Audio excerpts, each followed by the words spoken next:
Hey guys, it's Mike for Faraday Research. We are live here tonight. We're doing our live stream. It's Friday, January 5th, and I'd like to welcome our panel to the show.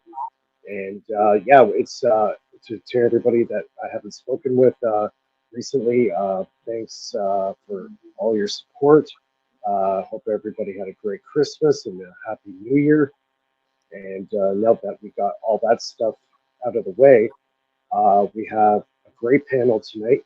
Two gentlemen, avid inventors themselves. And yeah, we'll get right into it. We'll start with Philip. And yeah, we'll get right into it. Hi, Philip. How's it going? And we also have Gerard, or just sorry, Gerald. Hello, hello. Yeah. So, Philip, you had a very interesting couple of weeks. You made a trip to Washington. Maybe you can fill us in on what happened when you went down there. Yeah, actually, I have been to a Defense Tech Connect conference. It's the second time I'm going there, but this time it was a much greater, more important event. And I did a pitch. Also, I pitched my company. Um, I did brainstorm everything, all my theory. I had to brainstorm everything before my presentation, obviously. And it turns out my theory can not only explain anti-gravity but also energy teleportation and force fields. Force field in the sense of pulsed, compressed electric or magnetic waves. But I'll explain that later. Right. But I'll share my. I did get in touch with the PhD of Lockheed Martin over there. Uh, he was a little bit very interested to talk to me because he read my manuscript before I did my pitch, and I got his email and I sent him actually an updated version of my uh, of my experiment, which I'll show you right now. Right on. Yeah. You can share your screen there and go check it out. Grinder experiment. So this is the updated grinder experiment. The PhD asked me to use a Harvard trip mechanical balance. Um, Turn on the grinder and turn it off and see what happens. And there you go.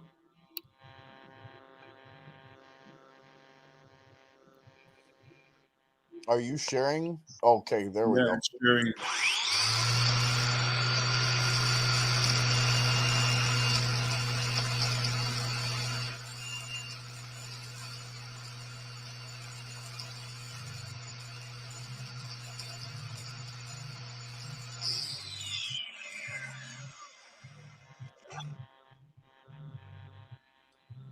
Interesting. Cool.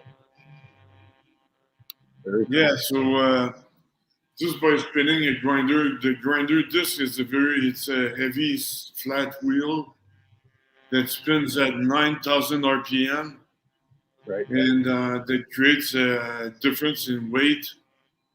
Um, Again, because of the gravitomagnetic fields it creates, what is really going on. Actually, it's the gravitomagnetic field creates a higher energy density field, and that's the differential. That's what creates gravity.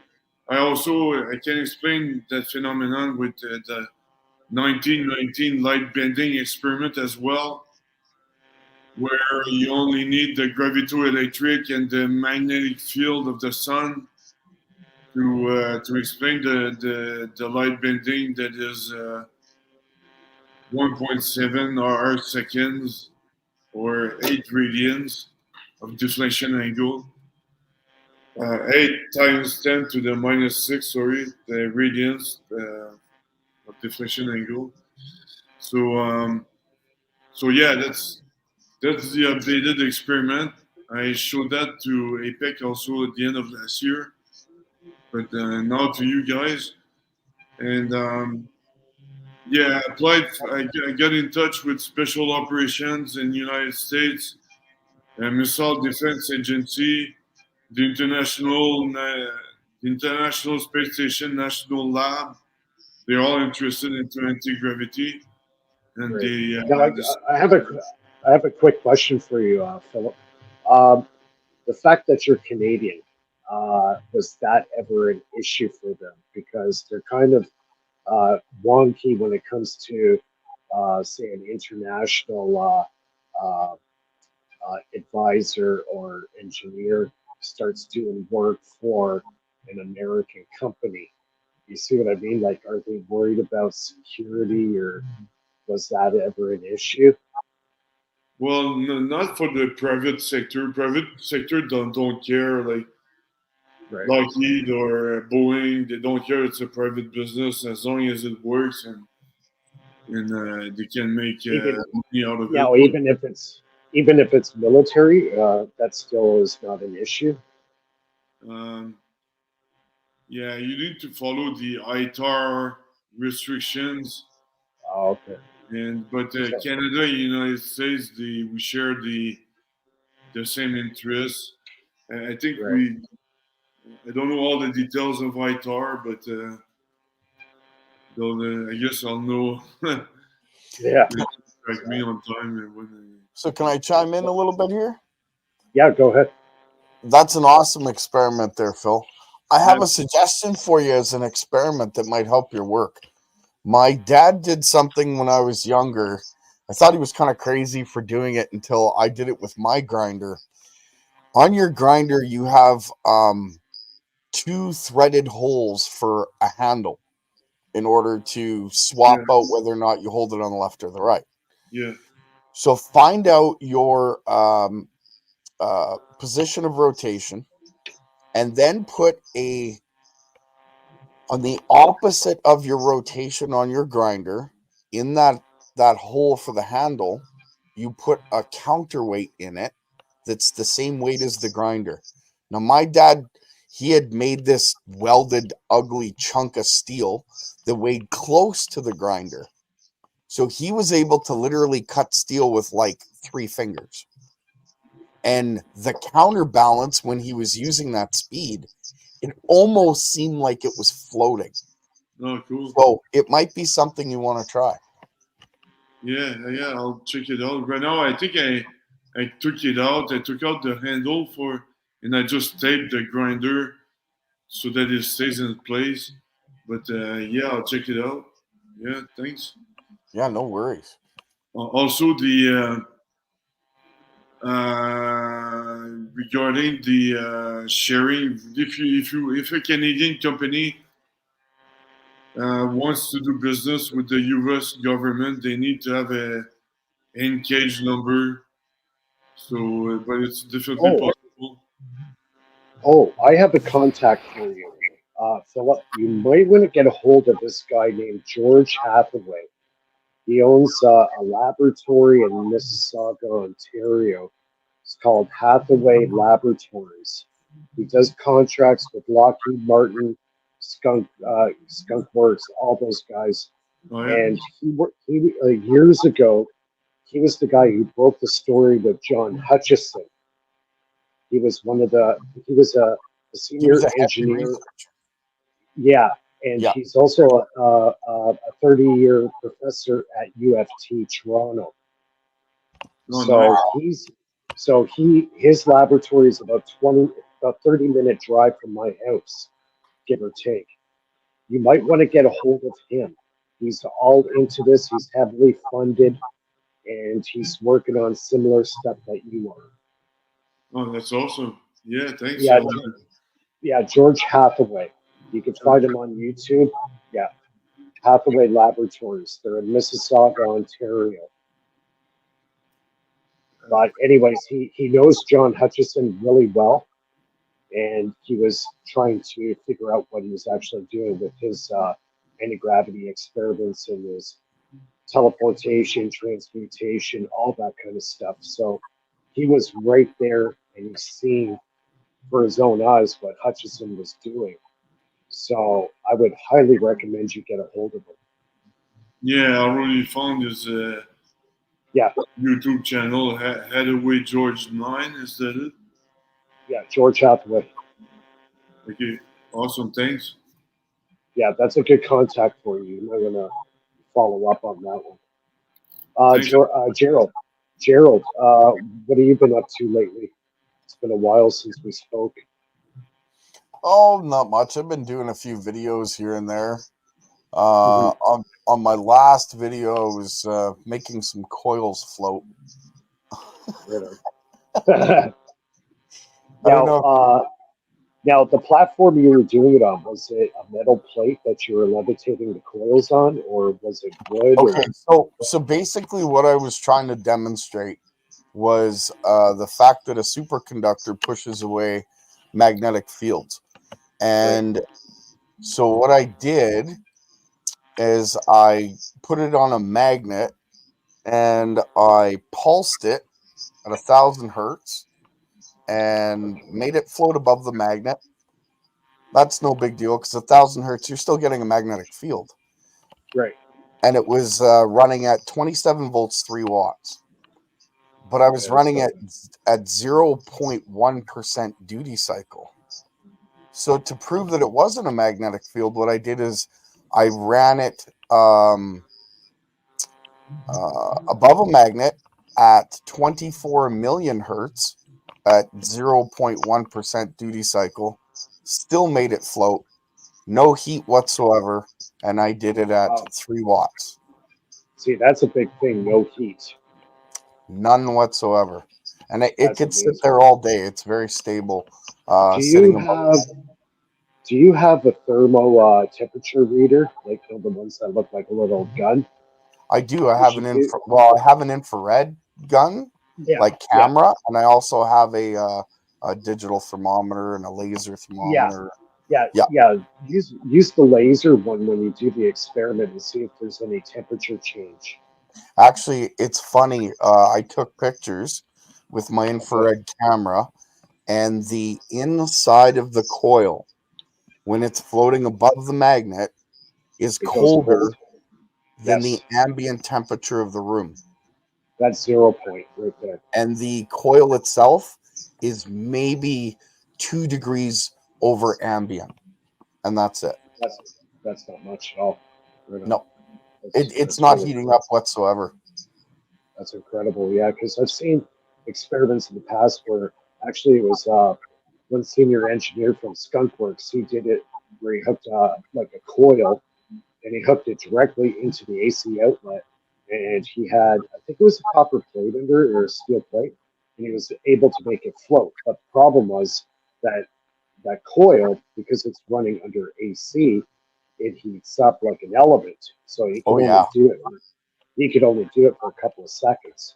yeah, and it would So start to smoke, and then the coil was burned out. yeah, Yeah, yeah, pretty much. Yeah. yeah, I played with So that too.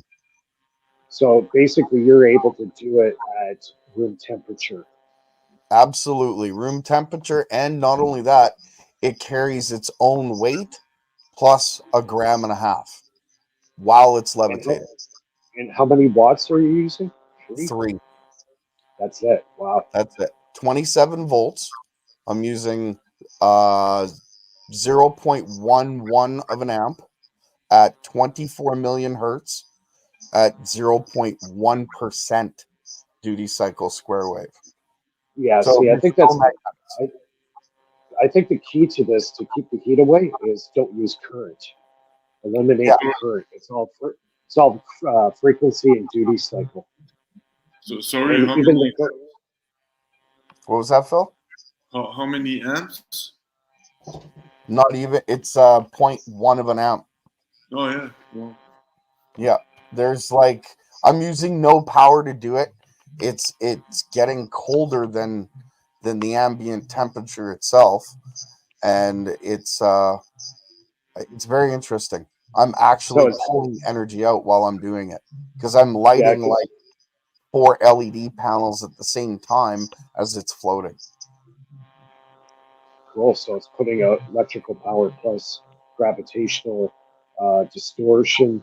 Yeah, that's cool because you're showing what do you call low conductive or a low resistance. You know, Yeah, you're getting a zero resistance scenario like a superconductor type properties, and that's exactly what you want. So yeah, that's big, man. That's big. it has That's to really be big. verified now, but I believe I have a Type 1.5 superconductor, which is a Type 1 and a Type 2 together. It does both of the same things, and they call that a 1.5. So Yeah. I'm not So positive, but it has to be independently verified now. So it's just deciding where to take that for verification. that's awesome. Yeah, that's cool because you know what, you can go so many. Even like my Renegade device is showing similar, like zero resistance, zero current needed, I and love your Renegade device. That rocks, that system. well, yeah, it's doing other things health wise. I can't really talk about that on YouTube, but I talk about that stuff off channel. But you know, getting to zero resistance, I'm basically got uh, implosive capacitive inductance in the coil. So I'm getting implosion. Motor's running on implosion. And because of that, my coil always cools down. It never heats up ever. Yep. And the battery's not dying. The battery won't die. That's the best part about it. Well, your system definitely it taps 0 point. I've looked at It the does. Atoms motor. It's an interesting system. Just because it's with Yeah. moving parts doesn't it works. Yeah. Well, well, I think the secret sauce, and I've been pretty open about the secret sauce, is the transducers and the coil working together in unison is Yep. what's really making it happen, right? So, yeah, I think it's it's a high voltage potential that you're running through your system, yeah, and it because of yeah, the yeah, flow, it won't stop and it'll go yeah. forever. Well, it's running off energy pressure, not current. There's a Yep. difference between the two. And a lot of people don't get that. When you understand voltage pressure over current, then you'll understand how my motor works. And that's exactly how it works. It works off high potential. So if I'm putting in 25, 50 volts, 100 volts, it makes it even that much more powerful. Now I've implemented the one wire Tesla system to it, where now I can extract off the dipole without killing the dipole. Yep. That's incredibly important. That's And wild. Did you get that from Joel Legacy? Because I'll tell you, I yeah, learned more yeah, from him yeah, in 3 yeah, videos than I did working with other people for 3 years. Like the yeah, guy taught exactly. me like so many wicked tricks, and now Yeah, yeah, I'm just leaps and bounds. I love that yeah, guy rocks. Big shout out, yeah. Joel. Just saying. You know what? I've invited him on the show. He hasn't responded. Unfortunately, yeah, I think he's kind of shy that way. But He get hopefully, at some point, yeah. Sorry. hopefully hopefully some point he will come on because definitely he's a great mind and I like him to actually join our community so he doesn't feel like an outsider kind of thing Well, he's because I know got where he's yeah, like he's got it. He's got the theory down, and he's doing it with multiple different systems. I think he gets yeah attacked a lot, and that's why he's a little worried about yeah going on. That makes yeah sense. exactly yeah and I was I mean, kind of like that because the too. guy's brilliant. Mm. Yeah, the more you open source it, that takes the heat off you, right? Yeah. Now we got So Phil. Phil's next stage. Hey, with your anti gravity motion there, it almost looks like you're at the beginning stages of something like Alexia. What was his name? Oh yeah. The Russian guy. Yeah, the Russian guy. Yeah. Yeah, Yeah. There's, Looks like you're onto the key principle of that. yeah, right now I'm looking for partnership grants or U.S. or Canadian grants. Obviously, I need more power for my magnetohydrodynamics vortex of the liquid gallium. I need around 1 amp per RPM, so I'm looking to go up to well, at least 10,000 RPM or 60,000 RPM. So I'll need 60,000 amps. But that's what I'm doing. So I'm looking to sell my software, make money with my other products, and then I'll come back and I'll scale up my experiment. yeah. You have to start. It's the same thing with the Bindini brothers. Those guys started out as audio engineers. They were making audio equipment, and then John and his brother got into the over Unity devices, and one thing led to another, and things kind of got really good for them. They got really well known, and they started doing conferences and stuff like that. So yeah, you have to kind of diversify yourself a little bit in order to get out there and also keep a roof over your head at the same time, right? Yeah. So it's that balance. I'm looking for a partner that wants to make $1 billion.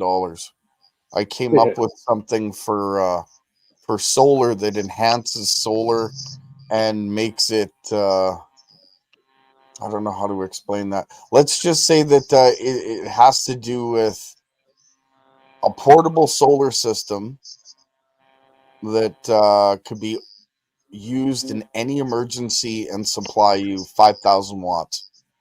And then you could pack it up and move it to another location within 20 minutes. I did something really neat, and it's I can't wait until I show it, but unfortunately I can't show it until I finish building the second prototype, because I'm looking for a partner, and the minute that I open that up as a business, it's going to explode. It's Sure. I Well, the short original, I think what's the that? original, I think the original design of the solar panel is about, I think, 45% more powerful than what we have today. Oh, it The is. military took the powerful one, and the rest of us got the weak one. Yeah, the So military's got like 200. I think it's like 80% that they're actually able to produce. I could be wrong yeah, on that. yeah. All I know is the military got the strong ones, and the rest of us got the crap ones. So that's unfortunate, but that's Yeah. the way it goes. You can buy It's always 500-watt solar panels now, eh? Yeah, yeah, I've seen them. You can get actually. I think they're at Canadian Tire. I've seen some pretty powerful ones there. Wow, But yeah, I got 370s is what I got right now. see, a lot of people don't know. You can take a regular solar panel off the shelf, and what you do is you take that power and you modulate it into 60 hertz, and then you can amplify it by a step-up transformer. You You can can amplify. also You can amplify the frequency. Yeah, yeah. Just start pulsing it like an AC, like I do with my pulse motor. It's basically a pulse DC, but it mimics an AC current. So if you get the modulation set at 60 hertz, now you can put that into a nice little step up transformer and bump the power up even higher. Can you you can do the also opposite? Can you lower the frequency? Well, you would pump it up to 60 hertz so you can run regular appliances like an inverter, right? So that's kind of what you want to do. you can And then also set it up so that you angle a mirror in a certain way so that So, dude. it projects that onto the panel. Make sure you have a fan behind the panel to keep it cool, but you're going to get at least 30 to 40% extra on top of what that panel produces. It makes a big difference when you set your panels up right. And hello, Mike Does. What's up, man? How's it going? How you doing? Good. How you guys doing? So, Mike. Have a good Christmas and New Year's. Uneventful. Yeah. Just enjoying the cool weather. Yeah. This past summer was really hot. How cold is it in Winnipeg right now there? It's not bad, actually. We're nice. It's -5. It's -3 in Montreal. It's like summer for Canada. Yeah, I know. Almost swimming weather. It's 65 over here. Really? So what's that? 65 Fahrenheit's like +5, I think, right? It's like 28 Celsius. Oh, is it 20 Celsius? Wow, see, I don't know my Fahrenheit at all. Yeah. You got me, Mike. What is it? Say that again. What was it? 28, you said?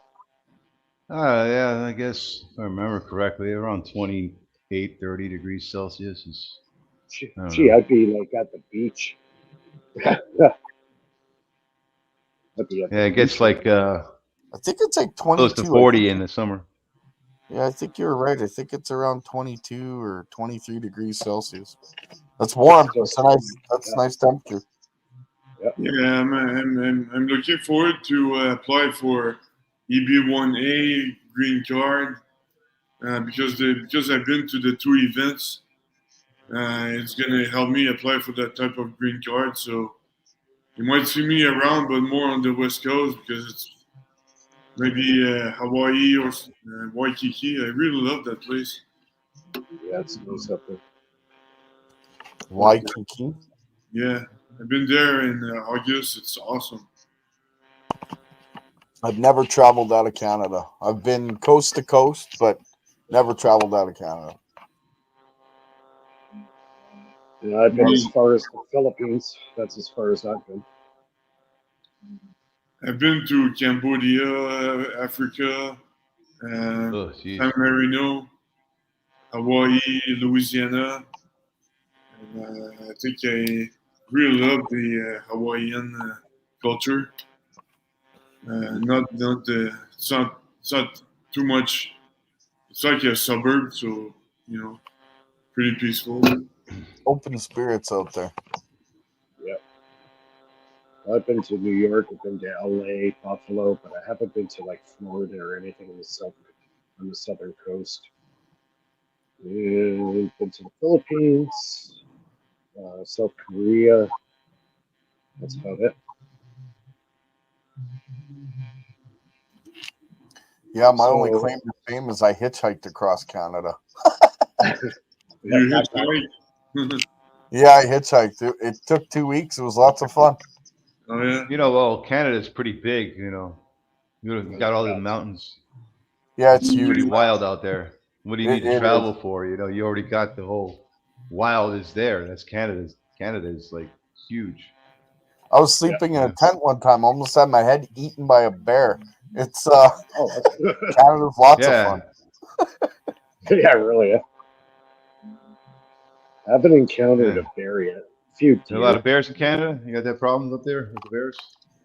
More in the north. Go ahead, Mike. Yeah, more in the north end of Ontario's got the bears. Southern Ontario be like deer and coyotes and stuff like that. But going into garbage cans. Yeah, if there's no food, they'll wander into the city. Like I live like farming town, but it's not much of a farming town. But we do get our fair share of coyotes out here. So yeah. I was living up in British Columbia on the west coast by Hope, BC, up right in the bush. So yeah, I was deep in it. I think I was in his territory. Hey Gerald, that the coil over that magnet thing. Earth is a magnet, right? It has a north and south pole. Yep. So, you're coil with the right polarity to the Earth's polarity, you should get lift. You're getting it. You know exactly. Yeah. See, I You might only need I'm a only more showing. diameter though. You might need more of a diameter than I've got a or big one. circumference. Sorry. Yeah, I've got one I can stand on. It's 3 feet in diameter. I haven't showed it though. It Maybe took a long multiple time to coils build. in rings, smaller and smaller rings No, I in think the series. big one might be enough, but I have to get enough of a voltage uh, in order to power that sucker up. Like I've got 100,000 volt uh, pulse transformers and stuff, but I don't have enough current to go along with such a big coil. So I'm Well, the working idea on is the getting a more power north you supply go for towards the North Pole, the easier it gets it. You know what I'm because you got a hoping? I'm north hoping field. to use a self-resonating circuit so that I don't have to have a massive power supply, but we'll see. But you know what I'm saying though. The more north you go, closer to the North Pole, the stronger the north field is, the less energy you need to give your coil to get lift. Yep, absolutely. And I live pretty close to the north as it is, so maybe I should The thing take a about trip. oscillating on and off, the flyback is what's driving the lift, not so much the forward energy. Yeah, and where you put that flyback as well. That Because you know makes a that big difference. flyback, it's a high voltage, um, and it's kind of like already kind of in tune with the environment, So it gives you that balance with the lift, you know, the Yep, balance. Otherwise, you'd be out of balance without the high voltage, in my opinion. you're not wrong. It's almost like sitting on a pin, actually. And You need when that. I You adjust need that it, high voltage to get balance with the rest of the high voltage that would be the environment. well, it's almost like tuning it to the environment, to be honest with you. And Yeah. once it's tuned, it's very stable. Like I can throw weight on it. It You holds got to its own think the weight. environment But it is the high voltage. The environment yeah, itself, yeah, it you're not is the wrong. high voltage. It's It is the almost high like pressure. once you tune it to the environment, it's almost like locking it in. Like what do they call that? Pinning it or whatever it's called, flux pinning it. Yeah, the It's only way to almost tune like to the that. environment is to reach that same high potential Yeah. as the environment itself. It's a high potential. Well, The sort of. cosmos, the cosmos is a huge Oh no, no, I potential. know You're what you talking mean. Yeah, about, yeah, yeah. I'm thinking of inside of a house, to be honest with you. But when you're inside of a house, you have to kind of but you get what I'm saying. The forward voltage is only like 12, 24, 48 volts. It's not no 500, 600, 700, 800 volts with nanowatts behind it. no, you're absolutely right. But my back EMF, like on my secondary coil, it's high voltage, very low current. And Yeah. the Right, but difference that's not in between the that in two. that situation of high voltage, low current. That's not coming from your source supply. No, no, I know. I know that. So where's it coming from? Well, I personally believe it's coming from the You environment in a see, way, but something is tuning our devices for you us. have to Something is have that tuning. high voltage on your secondary in order for that flow to occur. Of And course, that's the the what coil they it helps you get to the higher voltage by the turn ratio and all that, but Yeah, you're it's not almost like putting opening a pipe and it pumps it. You know what I Yeah. mean? And it right. pumps it into the coil. That's why it's at 3 watts floating above a magnet. Now, Right. it's a magnet. Okay, so you got to look at it as a superconductor. It pushes out magnetic fields the minute it's running. But could it run without a magnet? I believe it can. In fact, I Right, might have because been a the little Earth bit. itself is a magnet. You would be replacing the magnet with the Earth. Yes, you just have to tune to that very magnet in order for it to be. Exactly. Yeah, yeah. No, I And understand you're, what you're you're thinking saying. though, you're not tuning to you're not tuning your coil is being tuned to a magnet on the table that's almost the same dynamic dimensions. Now your coil has to tune to a magnet the size of a planet, Yeah. and you're only tuning to a small portion of that planetary sized magnet with your little coil. Yep, I So know how exactly much what you're how saying. much lift are you going to get like that? You really have to find another method of actually uh, tuning to the scalar wave of the planet, the scalar dimension of the planet, that Okay. polarity.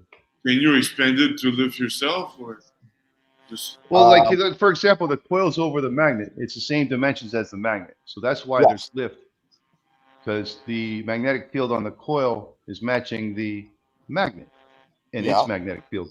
So that same coil over the magnet is not going to work with the Earth replacing that magnet, even though the Earth is a magnet. It's a magneto But it's generator, tuned, like you said, it's tuned to that magnet. Now, if I right? tuned But it to not the the Earth, dimensions of an Earth magnet, which is much yeah, bigger. And now you have to find a way to get a coil that is the size of the Earth, or do something different with a smaller coil to match the scalar signal of the polarity of the Earth's north pole. Anyway, if you're going to use the north field of the planet to get your lift, there is a well, south field also of the planet. I'm only on part 2 of this series, and this series has 5 parts to it. So who knows, Mike? Maybe you'll get to see exactly what you're talking about. Maybe not. Yeah. I'm kind of going to leave If that you were to one up in the air. scale the Earth, Yeah. the size of the Earth, to your coil would have to be the size of a microscopic, you know, amoeba or something. And that's the size Unless, of your coil would be compared to the size of the Earth magnet. So you're not going to unless, really achieve lift because of that, only because of that, because you're not, but what if, and this is the just a field is question not now. covering the whole size of the planet. Okay, Your so coil is too small, you know? I'm gonna throw this out there. Everybody who deals in science has heard of ley lines, right? What if Yeah. ley lines Like were a that very Bob Lazar guy, he said that the ship had a Main cone or crazies. whatever, it was project the field outward to make the field bigger, you know? Maybe okay, that's so Yeah. what if one. the ley lines were a very specific geometry and you could tune to that geometry? Once you did, That's it right. didn't matter what size coil you had or size ship, you would still be able to push off from that. Yeah, Because Yeah, you're because the tuned ley that's to that. getting lines. more specific to the Well, the ley lines multiple are. fields on the planet, right? Well, that's why the pyramids were built right on the ley line, because they knew the ley lines were an energy highway. So your device would actually probably get enhanced greatly by putting it over a ley line. Now, I also found out Yeah, too what are the that physical also dimensions of the ley line signals? What are those dimensions? Nobody you would knows. have to test that. You would have to test that. Obviously, the people who built the Adam Space pyramids Case knew some. actually gave us a way of testing ley lines by taking 2 compasses, holding them a foot apart, and walking in the certain areas that they're suspected. You'll literally see where those lines meet or diverge just And by are they, following. you know, the ley lines they're not static. They vary. They change throughout the day, probably. You know? So you'd Yeah, have to be able to to measure some it degree, I would agree dynamically. with that. Yeah, but that doesn't mean that the geometrical form of those ley lines shift. Just where those ley lines are at that moment in time. So if you could tune That might be to true. that It that might be form, static geometry to the fields too, right? it's an Because of the interesting thought by geometry. far. It's an interesting thought.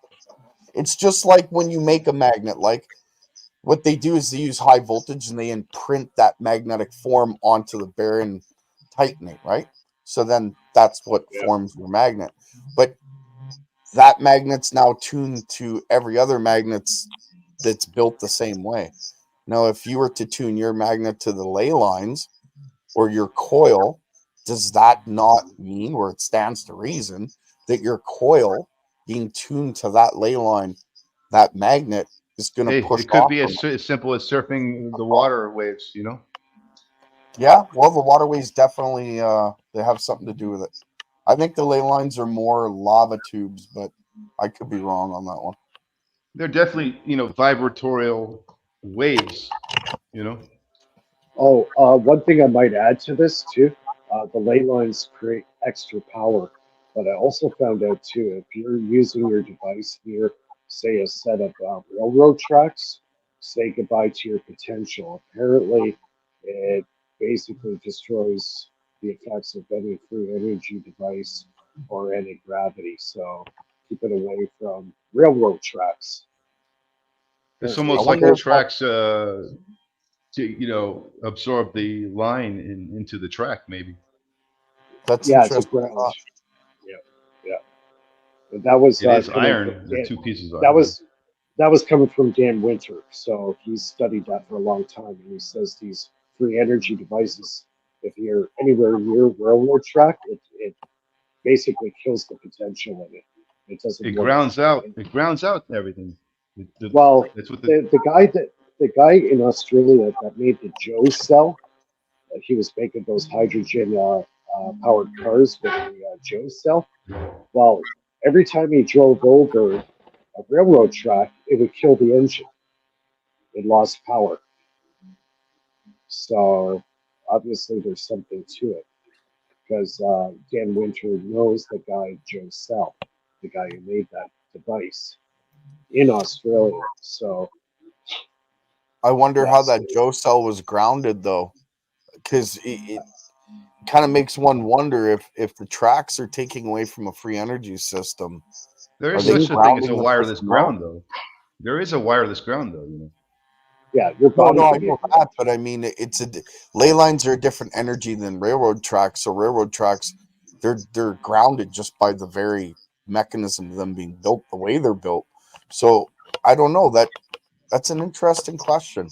Definitely something to Yep. be tested by far. It Yep. seems like the And I Earth also, is absorbing all of the cosmic radiation.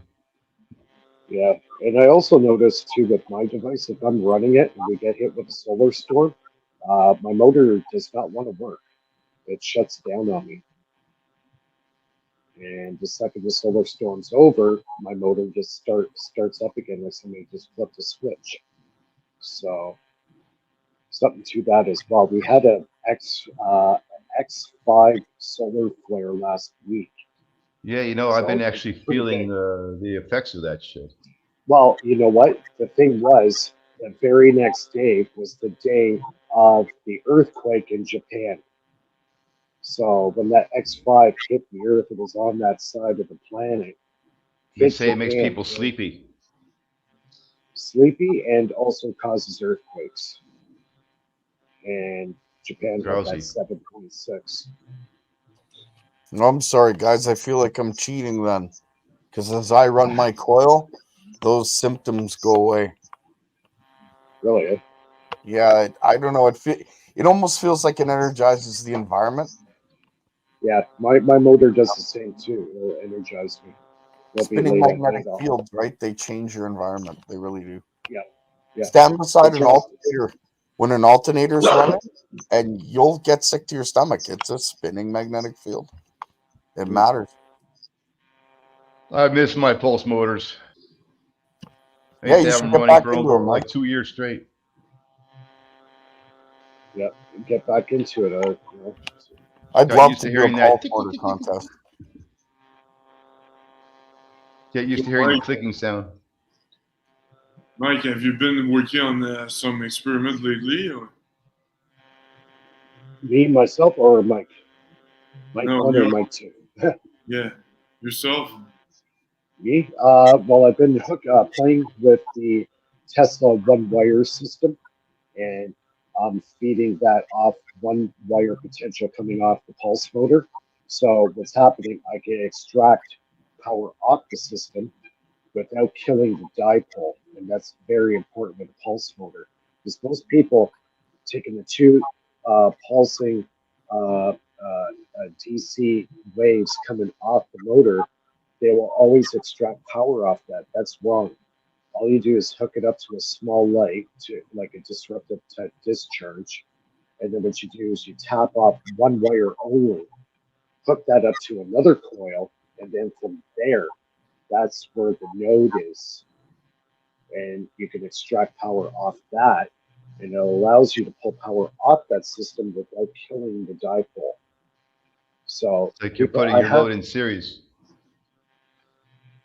yeah, in a way, yeah, yeah, that's exactly what it is. You're splitting it off. So one wire you're not even touching, the other wire you're just basically hooking up another coil to it. Take two wires off that coil, put it to a full wave bridge, and then you can do whatever you want with it after that. And by extracting the power off that node, it's not killing the dipole. The dipole is just running free. So It's crazy I've because got- the regular house is wired that way too. Your plugs and your walls are all in series to the same breaker, that's right. Right. Yeah, and but you the think that you're dipole, using more wattage, but you're not. That's just the yeah. but You know using what the the Well, grid? You know what the grid actually charges you for? It's not the watts. I mean, they do measure the watts, but you know where they really make the buck from is from the switching. When you turn things on and off, they can detect, they can hear that, and that's yeah. how they And see, they, in they the actually home charge you wire, by the number of on and offs you do. right? So So in the leaving your home wire TV on is system, cheaper. well, see, in Canada, we have in the wall plug, there's a white wire, a black wire, and a green wire. The one green wire is your constant ground, and that goes right back to the power company. So whatever power goes through your house, it's basically looped right back to the power company. And guess what? They're still charging you for it. That's where you're getting scammed. That's the reactive So power. They're recycling it, but you can that's actually right. recycle it before it goes back to them with capacitors. You could, yes. But They call that the the other problem, Segovia box right? or So there's power also, factor correction. right now, there's one bare copper wire, and a lot of people don't know that goes to a common ground. In the old days, they used to ground it to your water system of your house. Well, guess what they do Right. to it now? So if you got, say, 30 customers in one block, that bare copper wire that's in the box, you're linked to every person's house in that block. So Yeah, when it's really, because created, your house is in series with the next house, and to that's some right. degree.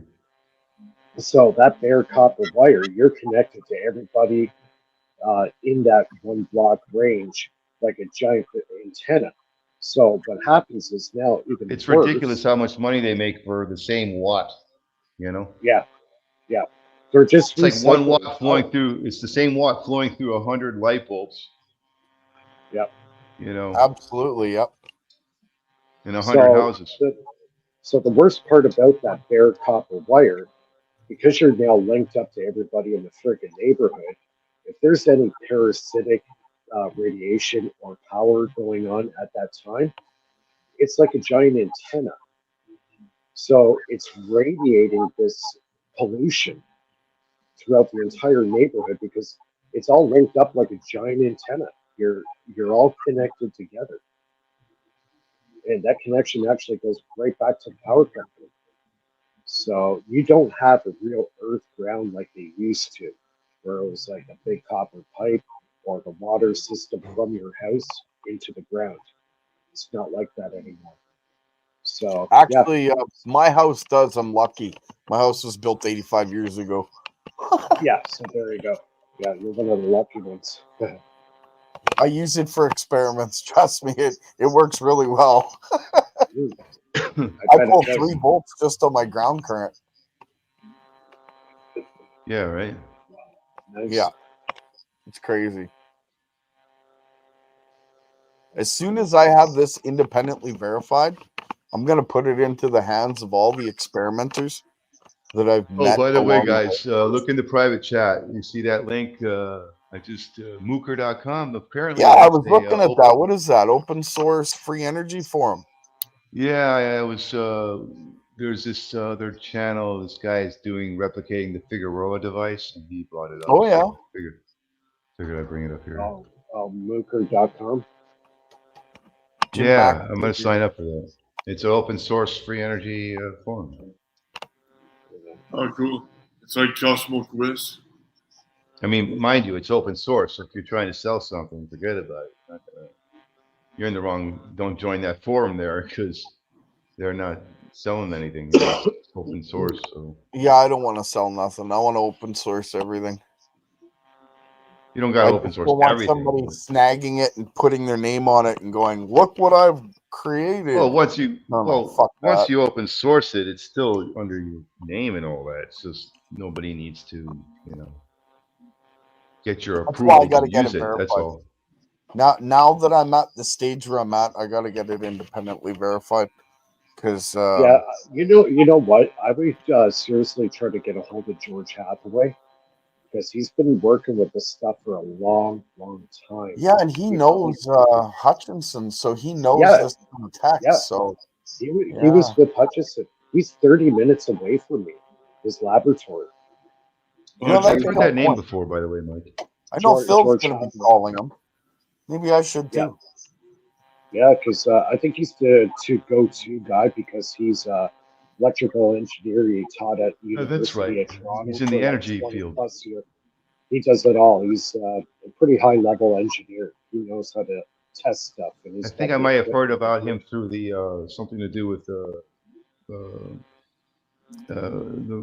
nuclear power plants and all that. Yeah, I think, Maybe he had. or you might have heard about him verifying Hutchinson's stuff because he worked with Hutchinson. There's actually quite a few videos with I've heard George the name Halfway. before, though. That's all I Yeah. know. Yeah, Well, Oh, maybe maybe. invite him to your show one day. Invite him to your show one time. Yeah. Yeah. Well, I would. Yeah, I would try to My touch memory's base with been him. going to crap lately. Yeah, I would But I definitely get a hold of him. remember names and faces I know better. I remember faces better. Because I'm probably gonna knock on his door too when I'm ready to go with him with my Renegade device. I want to get it tested properly. He has the gear to do it. He has the old Hewlett Packard load testing machines that you can't. They don't even make them anymore. Like these are like 35, 40 years old, and they can do a proper load test on it, a very accurate one actually. So yeah, So that's crazy. You can feed the flyback through the inductor and then through another multiple inductors because it's such a high voltage. It's not like it won't get voltage is through. pressure. Voltage is pressure, so you don't even need current. That's why Tesla worked with such high voltage. You didn't have to worry about the current. The current was generated in the secondary coil of a Tesla coil. Some of the Yep. some of the amperes coming off the secondary coil were hitting 2,500. I got to tell you guys something. I'm sorry. Go ahead. He was getting 2,500 amps off some of his coils, and he was just putting high voltage in it, no current. So Okay, You're so talking about the Bruce, Tesla coil, the primary and the secondary. secondary, off the secondary.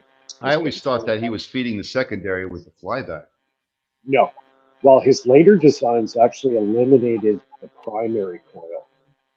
He was just doing everything with the secondary. But the first ones definitely they had the primary coil. But all Okay, the so currents. he was a genius. We all know that, right? But he wanted to release free energy to the world. And the guy was so smart, he inverted his circuits. So think about Yes. this. Okay, so you know that plasma globe that he made? Yeah, I got one. Yeah, I got one too. And then if you were to take a Tesla coil setup, but reverse the circuit, take your Yeah. plasma globe, stick it on top of your Tesla coil, wrap Yeah. aluminum foil around it, and Right. tag your top wire to that foil. Now your primary becomes your or your Secondary. Yeah, your secondary primary. becomes your primary, Primary. Right. and vice versa. So it's now a Right. step down transformer, and you Exactly. can run Step that down, right? all day. That's Yeah, you can move the source between the primary and the secondary back and forth. And go from Yep. stepping up to stepping down. And I then What think I'm it was trying to figure reversed. out is when he was if you feeding get the primary, which was fewer turns, he was feeding it with AC, right? Yeah, yeah, then- pulse, gap and transformer and rotary spark gap. That's what he was Yeah. using. It's all analog. back Oh, a then. DC pulse bit, an AC pulse. Sorry. Well, no, he was using a DC pulse through a rotary spark gap. Okay, because back then he had no transistors. He didn't have relays. He didn't have that stuff. It didn't exist. So He was using batteries to get his DC. Yep, using the battery, stepping it up through a transformer, and then pumping it right through the rotary spark gap. yeah, and To some get his capacitors. pulsing. And that's what created the pulses, the rotary spark gap. Yeah, but His he was stuff was using capacitors to go through his rotary, so it was an impulse, right? Yeah. That's right. That's right. Yeah. But if you That's what Losing reverse that discharge. circuit and use your primary as a step down and use your secondary as your primary, you're course. literally you're collecting it from the environment at that point. You're stepping. Right. That's exactly right. right, Gerald. Exactly Yeah. right. I had the same thought in my head. Yeah, Because the environment is the already, high pressure. It's the high Yeah. pressure. I've already done that experiment and it works. And then all you do is take that potential off the small coil now and put it into a high voltage full wave bridge rectifier, and then you can power DC motors wirelessly from halfway across the room. Because if you've got the two secondary coils, the big coils, exactly the same turn, same size, same diameter, same everything, But people they're don't in understand harmonic, it. they're in resonance. So you could have it on the other side of the room and power a DC motor wirelessly. Yeah, you're looking at power free all day long. Yep. Makes sense to what he said. I run power A all lot day. of people don't understand when you have the high voltage, you need a lot more turns on your coil. All you do is take the Tesla coil and flip it. Yep. That's all you got to do. Yep.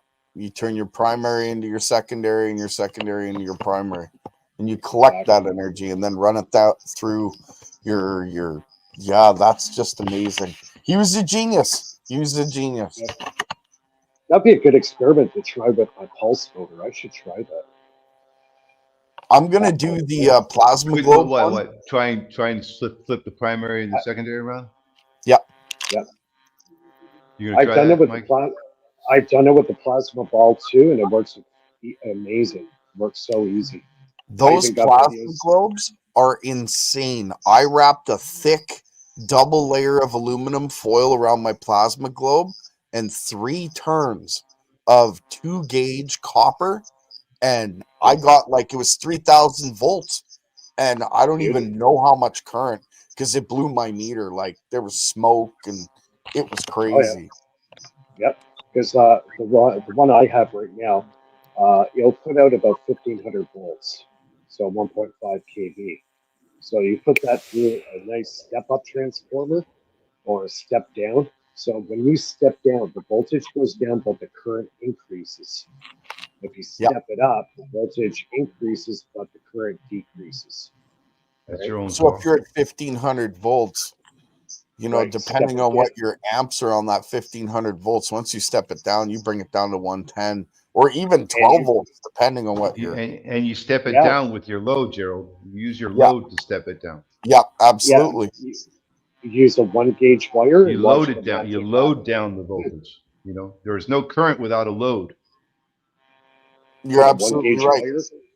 So I guess when Eric Dollar was saying when you have voltage, you got current. You don't need current when you got voltage. If you got voltage, you got current because you can convert the voltage to current by sacrificing your voltage to turn it into current. Right. You're stepping it down, but increasing the current. Yeah. Turns into That's amps. exactly what happened. Yeah. So if you hook that up to, say, a 1 gauge wire, well, guess what? You got a shitload of amps. Absolutely. You got less voltage, but you got at least you got the flow now, the flow rate. Yep, exactly. Well, I'm building a Tesla coil now, so I'm going to try that experiment probably in a week or 2. I still have to finish this series that I'm doing, and at the end of the series, it'll be very interesting. So, I'm anxious to get it done. I got lots of footage. Awesome. I think Bernie is trying to join. Is he there? Let's see. Is he there? Crypto Alchemist. Bernie, the crypto alchemist. Yeah. Where is he? I don't see him in the background here. Maybe he doesn't have the link. I put the link on the screen. Let me just put it up again. Oh, he's got migraine headache. Oh, that sucks. Yeah, don't worry about it, Bernie, if you're not feeling good. Yeah, he gets that once in a while. If you get a headache, tell him to take some weed. It's going to feel better. I don't know. Migraines are weird, man. It's weird. It's what this solar storm activity we have recently. It's been, I've been falling asleep a lot, and I'm getting Yeah, like heart well, it's murmurs. like in Ontario where I live, we've had no sun for like 3 weeks. We just got our first day of sunlight yesterday, and like everybody's like moping around like a bunch of zombies because there's no sun. It's supposed to go on for another day or two, I think. Yeah, we're supposed to get some snow tomorrow. Um, yeah, so I've said yeah, it before, and I'll say it again. Everybody needs to build a grow room in their house and use 1,000-watt HPSs. You go spend 10, 15 minutes in your grow room every day watering your basil and your tomatoes. And I'm telling you that it could be foggy outside for 6 months. It ain't going to make a lick of difference because you're getting that light, that yeah, you intense need it. light. Yeah, it Hits helps. it It hits really your does. well, it hits your cornea and activates the dopamine in your body, and the dopamine is what makes you feel good, right? Yeah. Gives you that boost. So yeah, sunlight and UV is actually very important for our bodies. A lot of Plus, people every don't two know that. months, you get to eat some fresh tomatoes and basil. There you go. You know? Exactly. Yeah, exactly. Yeah, and some weightlifting to create endorphins in your brain. Yeah, Both are very good. I just sit beside my pulse motor for 15 minutes and I feel better. Just that'll giving do it off too. that.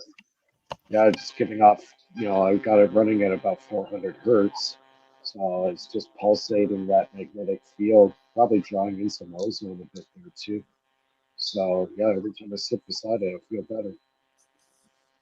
That makes Like sense. it could be 12 midnight. I sit in front of it and it feels like I already had an 8 hour sleep. See, in your magnet system sits, is it perpendicular? Well, it sits level with the body, right? So you're getting every time it spins, you're getting that magnet facing you, and Yeah, it's blasting. that matters. That actually matters. Yeah, I thought it was just me, but Nope, oh, a Mike, spinning magnetic field affects us in lots of different ways depending on the frequency. guys, I'm just gonna step away for a quick smoke. I'll be right back. So just kind of carry on with the conversation. I'll be 2 minutes. Hey, All Gerald. right. Hey, Gerald. Yes. You super busy with your coils over there, huh? Yeah, I'm working on like 4 different projects right now, but yeah, I'm kind of busy with the coils. I'm trying to finish my scooter too. You've been brainstorming it over there. You're Oh, big time. in the matrix. Yeah, big time. Beating my brain against the wall to get it done. Scooter. Yeah, Have the you talked scooter to actually runs Jeremiah? itself now. Sorry, go ahead, Bernie. Have you talked to Jeremiah since yesterday? No, I have not. How's he doing? Apparently, he has achieved a major breakthrough in the hover scooter department.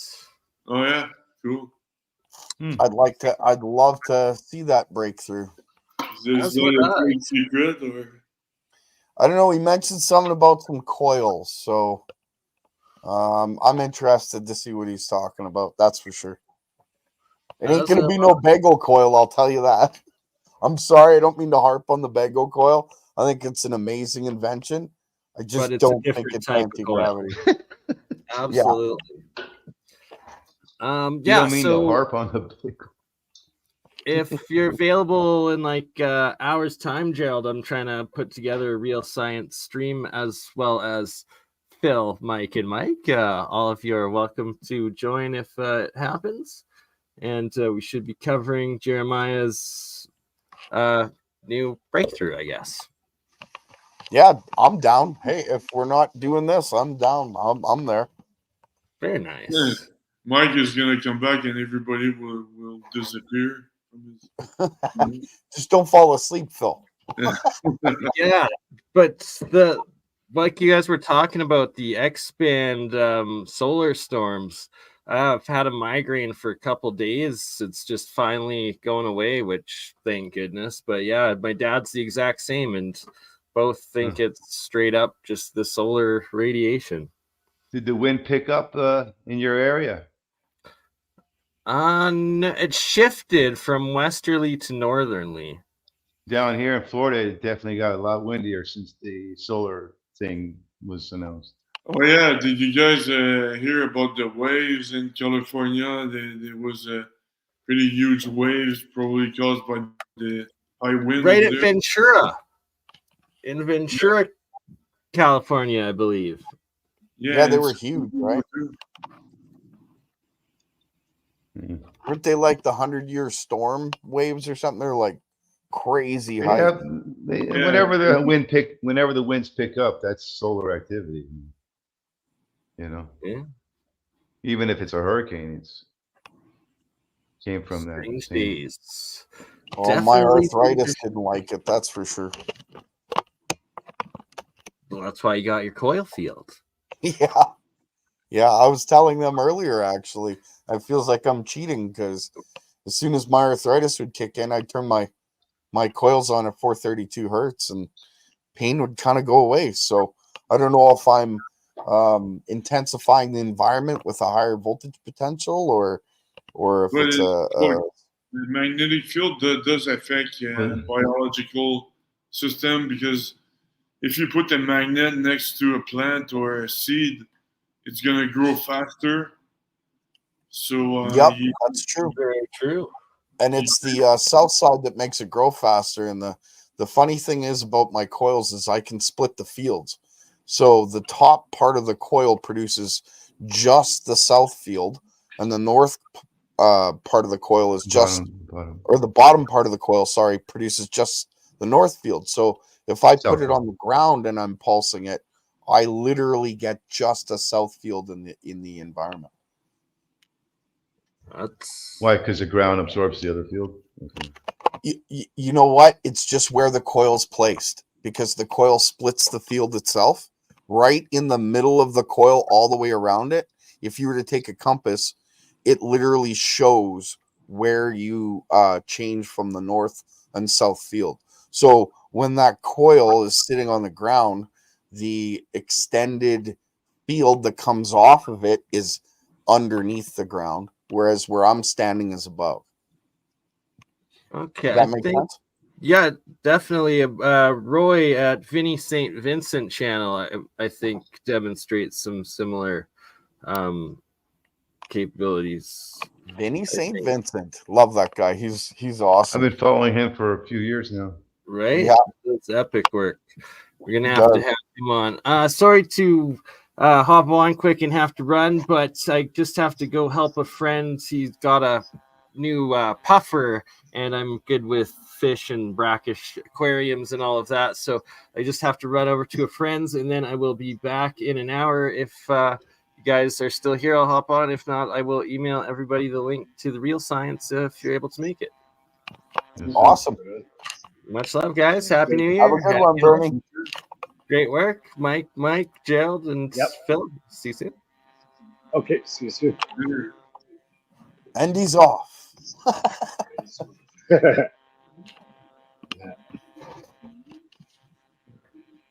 Yeah, definitely. Yeah, So it's been good, actually. I've had a crazy past couple weeks. My scooter is now at the stage where I've run it through 3 times. I'm about to run it through on its 4th round. In other words, what I did is I took an electric scooter and I put a alternator on it, and I'm using the alternator as a motor. It's a permanent magnet alternator that I got out of Missouri Wind and Solar. But the thing, its speed is insane. So because we have winter out here, I can't really ride it around. What I've done is I built a stand, and I'll crank up my power on it, and I'll let it drain the batteries, and then I'll flip the switch, and my back tire, because it's an electric bike, it charges the battery bank that's on the trailer. So when my first battery bank is dead, I switch to my second battery bank so the scooter doesn't stop. and the back wheel charges the first battery bank. So it's consistently flipping, and I never have to stop, and it just continuously charges. How about that alternator motor generator you made?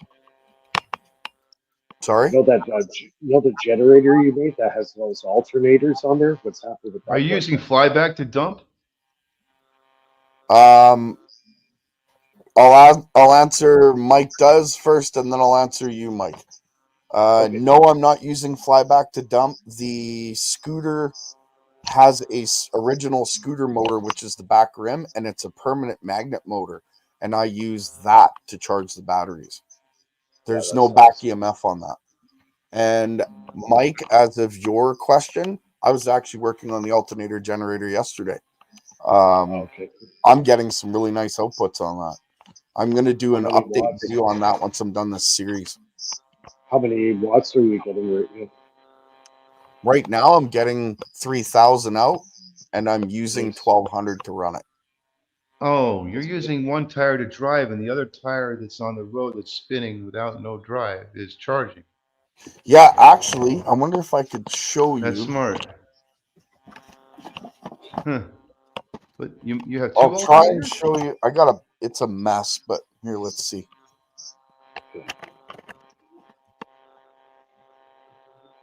He's driving it with an alternator, the one wheel used to spin one wheel, and then the other wheel that's on the ground is spinning just from being on the ground, and that's the wheel that's charging, I think.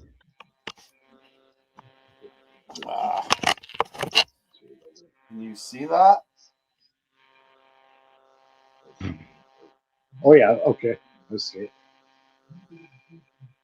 I'm sorry, my camera work sucks here. I can't show this properly here. There. Can you see the alternator in there, right? Yeah. And then it goes to the chain system, which then goes to okay. the back wheel. And that back wheel is what charges the battery banks on the trailer. Right on. Using the other chain system. Using that back wheel right there. Yeah, but you have two chains.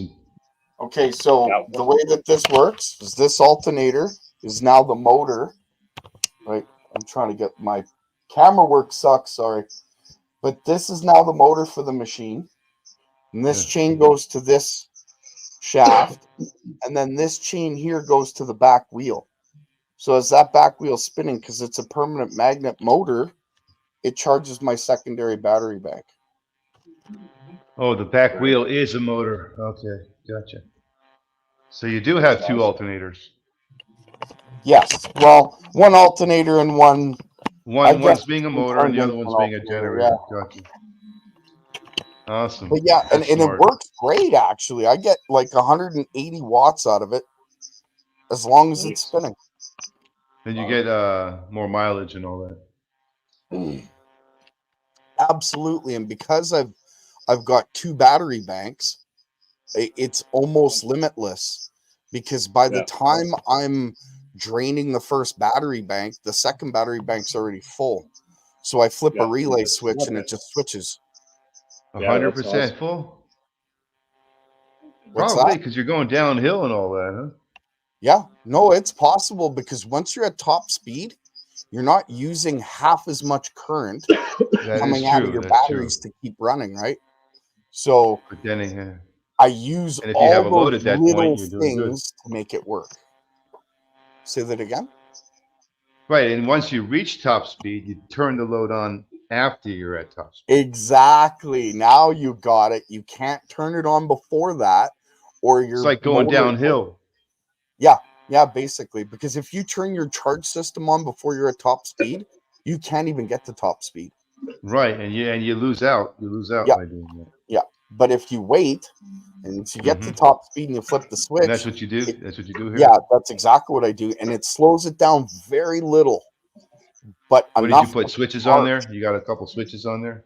Yeah, I got solid state relay switches actually.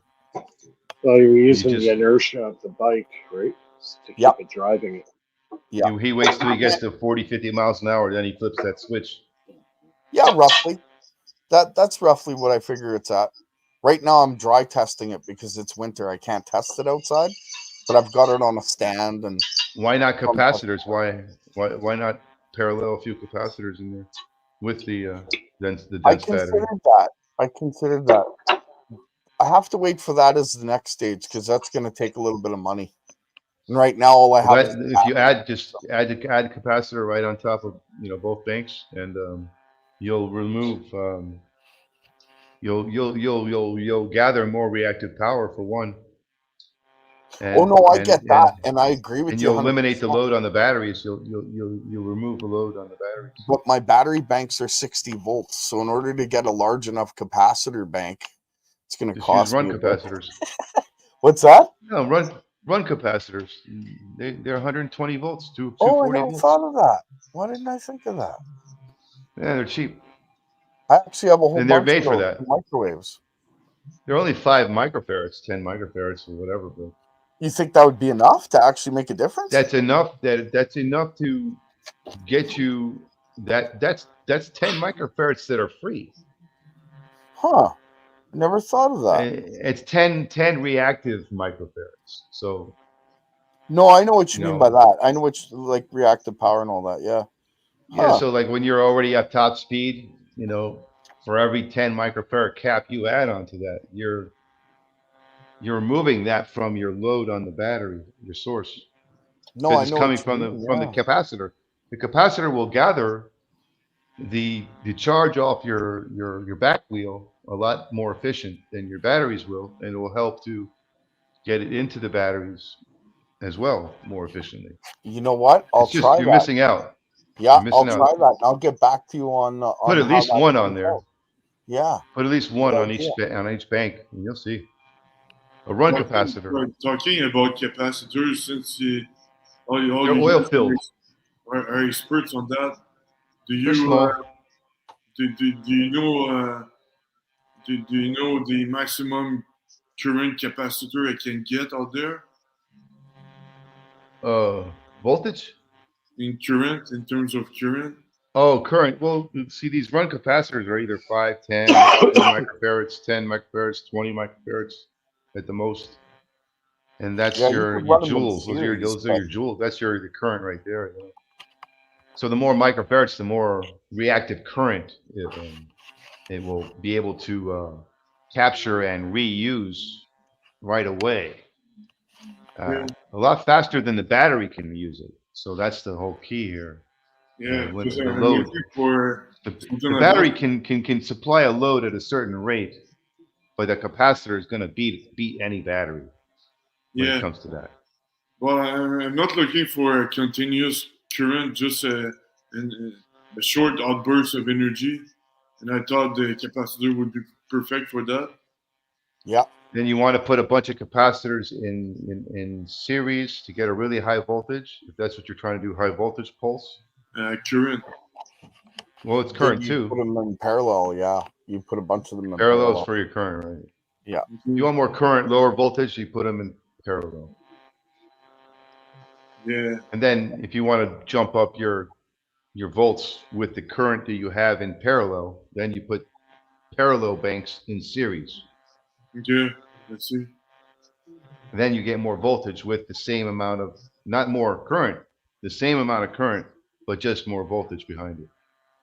When you put parallel banks in series. Okay. And how much is one bank? They just like 10 capacitors in parallel is like a parallel bank of capacitors. They're in parallel, right? And then you got 10 microfarads in parallel, and they're all rated at 100 volts, and that's all you're going to get. But you're going to get 100 microfarads instead of 10. Okay. So that's your more current right there with the same voltage behind it, though. So the flow rate will be 100 volts of pressure behind more water per se. Okay, that's interesting. So the amps is like the more water, more water. Yeah, the faster the water is kind of what the amps are, right? No, the I more know. water. Well, the faster would be the volts. That's the pressure. The pressure regulates Right. the Right. speed. Okay. I know what you mean by that now. So you could have really high volts with just one drop of water, and that one drop of water is going to go pew, like really fast, But Yeah, I really get low that. volts, and that same drop of water is going to move slow. And so, yeah, and I know. so I the always water get that is, analogy mixed up. yeah, I know what amps and volts are. I know how they work, but that analogy, my brain always twists it for some reason. the water would be the amount of water is The voltage. the amps, the amount of amps that are available. Like my kid was saying, the voltage is the pressure, so it's the energy density pressure.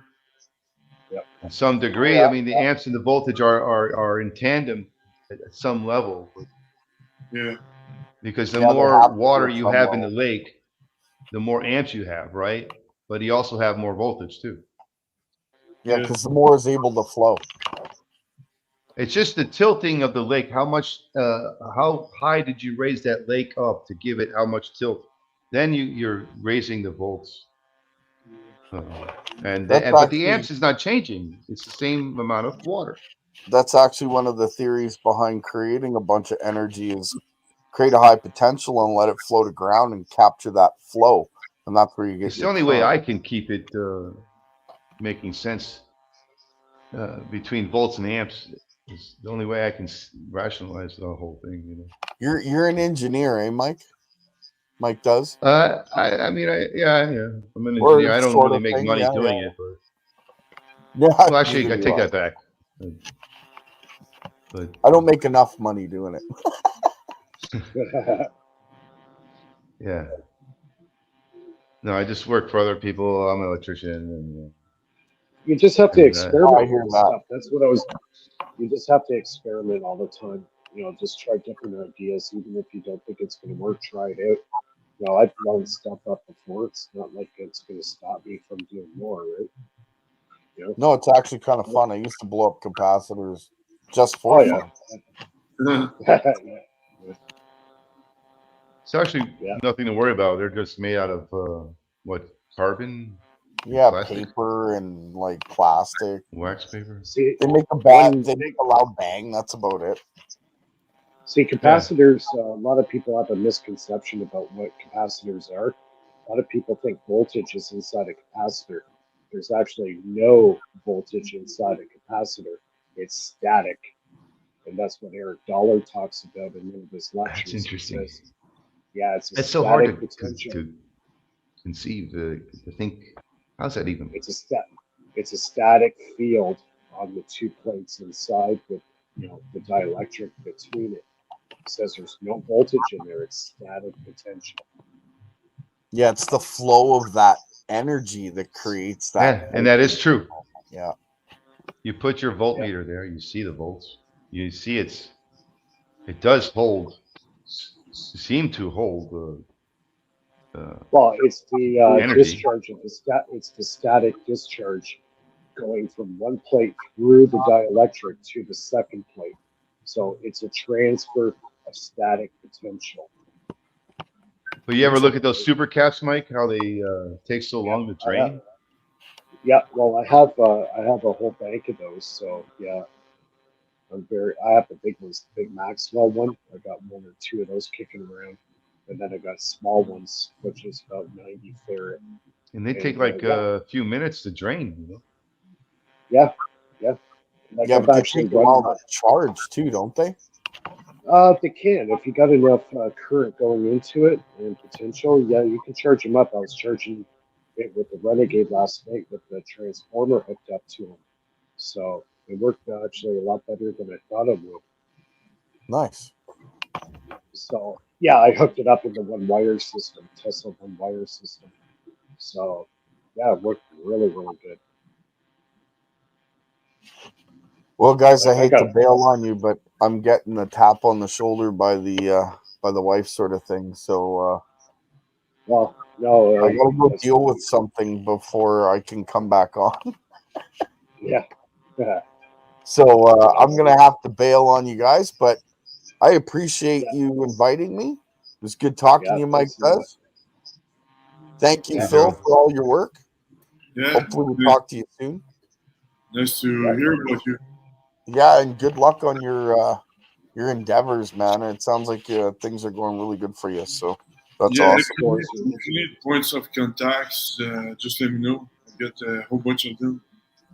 Yeah, definitely. You know what? Before I go, I'll leave my email in the chat if you wanted to Put it get a in the hold of me. private chat. That or put it in the private chat if you want. Yeah, I'm putting it in the private.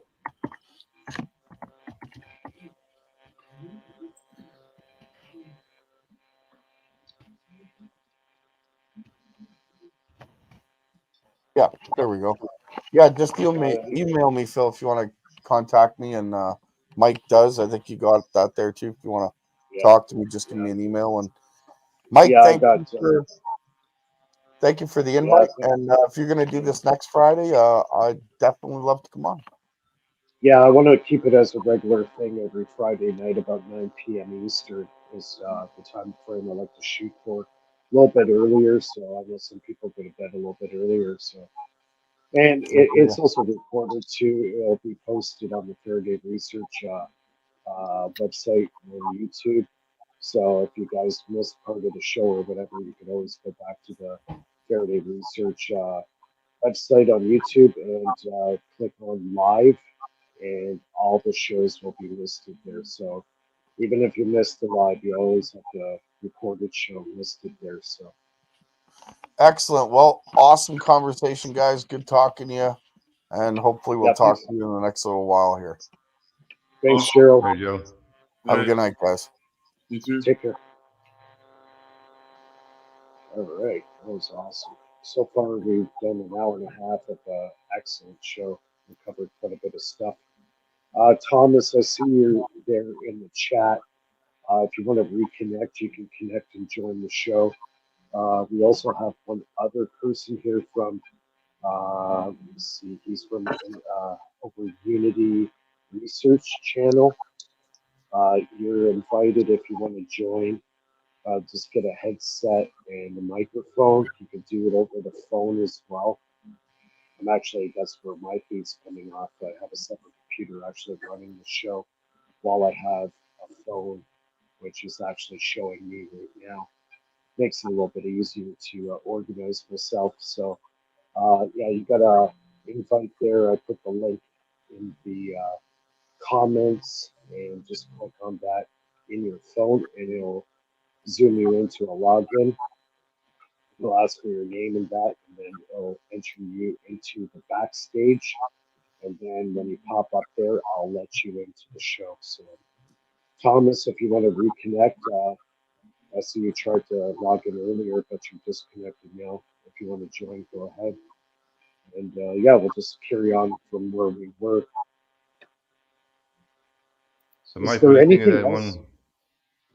What do you think of that idea here for a one switch multi-coil flyback? Yeah, I'll have to look at that. I got it here. I've got too much undergo, otherwise I'll overload my computer. I don't overmodulate the feed, but I'll definitely look at that link after the show. Gotcha. Yeah, is it similar to the Tesla one wire? No, it's the Bedini circuit, but with multiple coils and using one transistor to energize them all by putting a diode on if you The bring up the flyback circuit there, you diode. can see. Oh, okay, hold on. All right. Uh, you And did it will have split it'll keep, the voltage, but the current will split up between the multiple coils all right, there it just is by there. adding a diode. Yeah, I've seen that circuit before. That's been on the internet for a long time. Really? I've never seen this. Yeah, I mean, it's been up there's there nothing for. out there on how to switch many coils with one Well, see, switch. Bandini would never. Yeah, see, Bandini would never reveal how he does his switching. He actually said that. Somebody asked him if you have a wire Oh, diagram of his switching, and he then says, probably this "No, is I'm one of not the doing." ways he was doing it. It could have been, yeah. Yeah.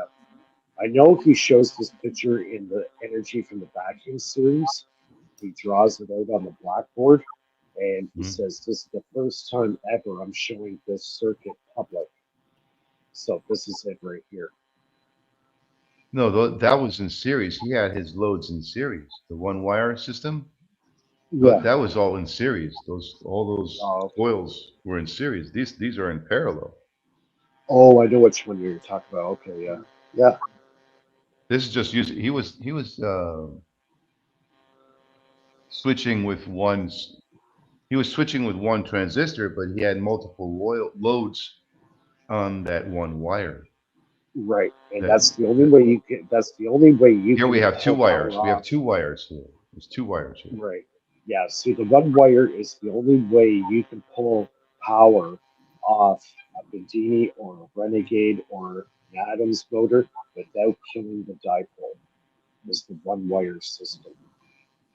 Anybody who tells you different, they're wrong. Right, but I'm This not is trying to pull off. They're both being loaded by the same load. They're just in right. But parallel. well, if they're hooked up in two separate phases, it works better that way. If you're trying to amalgamate those two wires together in the same circuit, that's where you You kill it. mean You can't do that.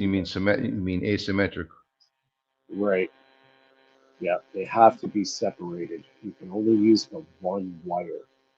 You can add as many coils as you want in series with that one wire, but you cannot extract off that second wire in the same circuit. They have to be separated. They have to be isolated. Yeah, but this right here will also work. Um, it's not a one wire per se. It's a two wire or three Yeah. wire or four wire, but a one switch, no matter how many wires. Yeah, like the Because concept I was using is something that was developed by Tesla, right? So I just wanted to test his theory on how to do it. And it works, and it doesn't kill the dipole, and it doesn't pull any extra current from the Renegade device. The battery stays the same, it doesn't get loaded down. And I can charge capacitors, but normally, if I hooked it up to the two wires that run the light, it would just pull that battery right down and kill it. That's killing the dipole. This the way I wire it with the one wire system, it doesn't do that. So that's the best way to do it that I've seen so far. I hooked up a transformer to it last night and it actually enhanced the power of it. So you very know, this cool. I wasn't basing this off the one wire system or nothing like that. I was just coming up with Mhm. this out of my thin air. It No, just came to me. but it's good to look at a lot of stuff. Look at what other people have done and try to either Of course, incorporate. you can't have a 30 ohm wire, 30 ohm load, two of them on a 12 volt. You'd have to change that two loads to 15 ohms instead of 30, and Yeah, combine the two 15 ohms into 30 ohms total, and your load will be the same, but you'll have more than one inductor receiving or yeah. generating flyback for that per se, Because or generating like a field. like on the when you Renegade, you got the two wires coming off the piezo's. Those are pulse DC, right? At 400 hertz approximately. two, two So wires you coming can off tap. Yeah. So you got of a two wires piezo. coming off. Yeah. So I got two piezo transducers hooked up in parallel, and then they run off the circuit Oh, in series. and So they're this in parallel. The two parallels are in series with the inductor. with with the inductor, yes. Yeah. Parallel So series circuit. because of yeah, and the reactance that's generated by the barium titanate of the transducer puts that coil into resonance like instantaneously. Because I had one hooked up to a switch before where I was able to engage the transducer and shut it off, and it's like flipping a light switch. It went 30%, 30 to 50% more power the second I turned the transducer on. How did you Second turn it material off? is You deep. disconnected it, or We just physically disconnect it, and the power goes down by 30 to 50%. So oh, okay. it's like it's such a huge change in power. Well, when you have those two transistors in, I'm sorry, transducers in Okay, parallel like that, you're kind of allowing we the got flyback to go the other way. okay. We got another guy on here. I don't know your name. I apologize. From Over Unity Research. Welcome to the show. Sounds like an important guy. Welcome, over Unity. I can't hear you. You'll have to turn up your gain maybe on your microphone. Just a side note, do you guys know about electro-optic modulators? Frequency modulator? Electro-optic modulator? Oh, over Unity, you have your microphone on mute. You'll see the little microphone with a cross through it. Take that You cross mean an out. opto isolator, or? Ah, can I hear you Can you now? hear me now? Yep, we got you. Welcome Awesome. to the show. What's your name, sorry? My name's Brandon. What's Brandon. up, Brandon? Welcome. Yeah, I've been following your channel for extremely long time, man, and I've talked to you before, but it's been quite a while. But yeah, I've been watching the live show here and there. So you were talking about the piezoelectric transducers in parallel with your coil, right? Yeah, So that gives you like a 30 to 50% gain.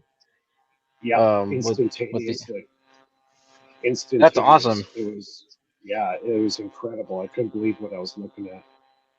So That I was awesome. discovered that. When I first saw you do that video where you had you put the piezoelectric transducer in parallel with the coil, and then you outputted that in a bridge rectifier to a capacitor, Yeah, like an 80 volt, yeah, and then you had put that with the inverter, and that was amazing that you can light up all those lights. Just the fact that the yeah, inverter was being powered from the back EMF alone blew my mind, yeah. like literally, Yeah, and the because that's capacitor was smoothing out the power. It was evening the power out. So what would happen That is is kind of weird. the yeah. So I had that big capacitor there to The smoothen out that inverter was power. was Hold on, using hold the on, back Mike. EMF to power itself.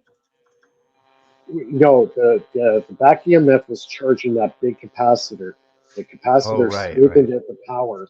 It smoothened out the power enough that the inverter saw it as a battery, right. Brandon, and the therefore, capacitor essentially converted the back EMF to use it for Yes, right, power. yes, it did. exactly. You Yeah, see, yes, this is like Bedini's thing that nobody really, everybody's catching on to generator Nobody mode, and understands what the back EMF is.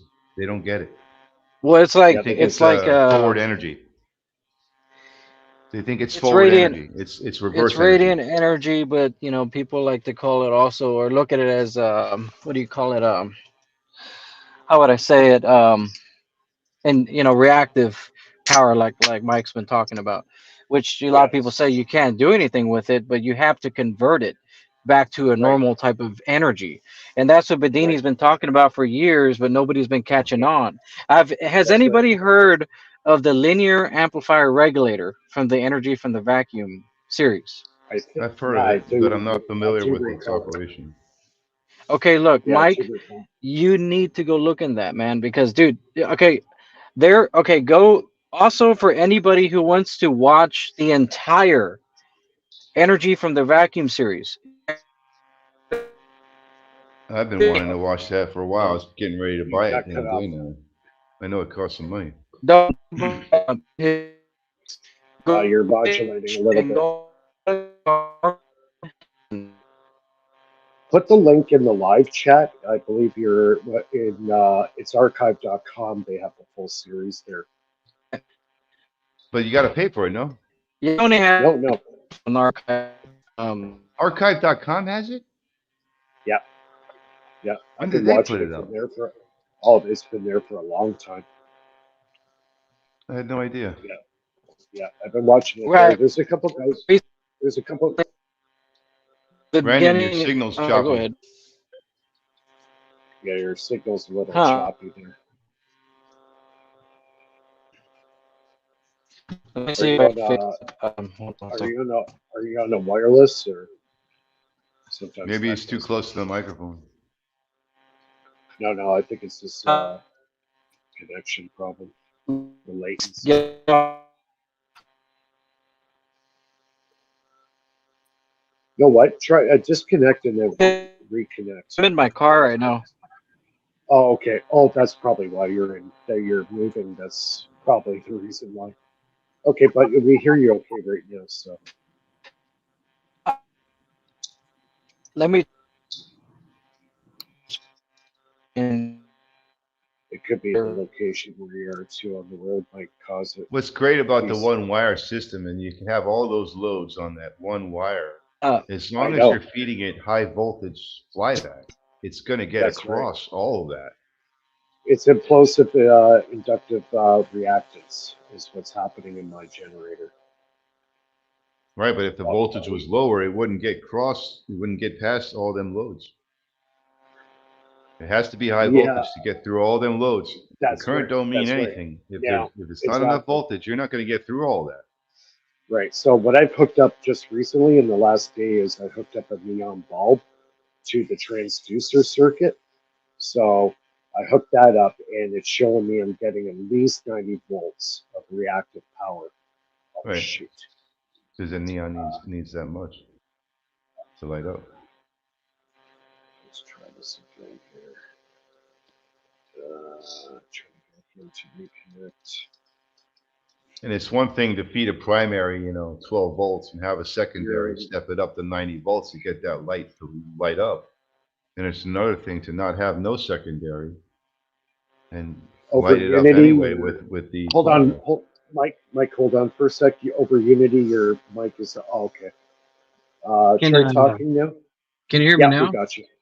Yeah, That's Okay. yeah, much better. better.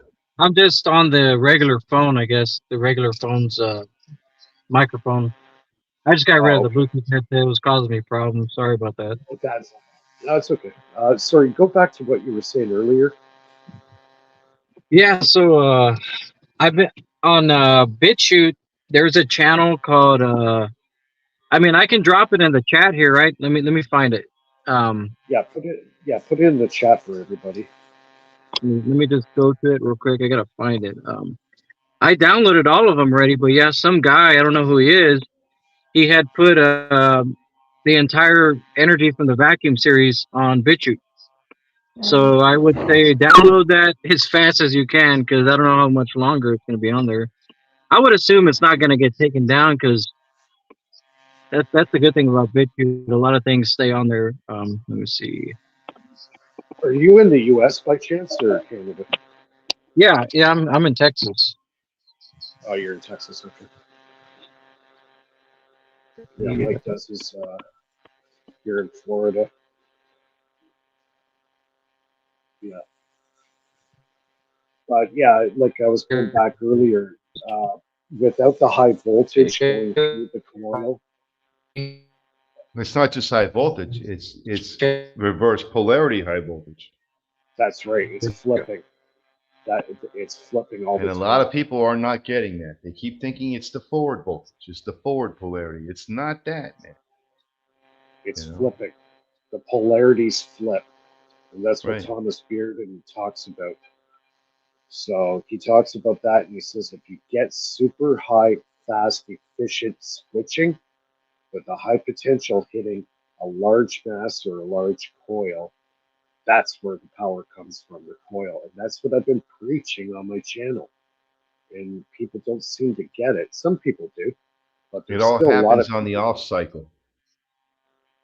That's right. When you shut it off, that's when that flip happens. That's when the magic happens. When you turn off your circuit, the magic is happening. Exactly. It's reversing polarity. It's the opposite equal reaction, I guess. I mean, it's not It's a equal. It's constant equal, flip. but it's not the same shape. It's not the same form. Well, it's It's still flipping equal though. 180. It's flipping 180 Yeah, degrees, but it's right? not the same geometry. The sine wave is not what's coming in. What's going in that coil is not what's coming back. It's not the same That's shape. right. it goes in the negative spike. When you put it on the oscilloscope, Changes you'll see geometry that too. chart. That's right. It changes everything. It changes everything. And what more evidence do you need to know that it's not coming from your source? It's changing geometry, it's changing voltage, it's changing current, Yep. it's even Yeah, changing it's true. polarity. And you still think See, it's coming from your source? yeah. See, the thing is, like regular This has to electrical be realized engineers. before people start to tap into anything at all. Well, that's it. Regular academia or regular electrical engineering totally doesn't even recognize this.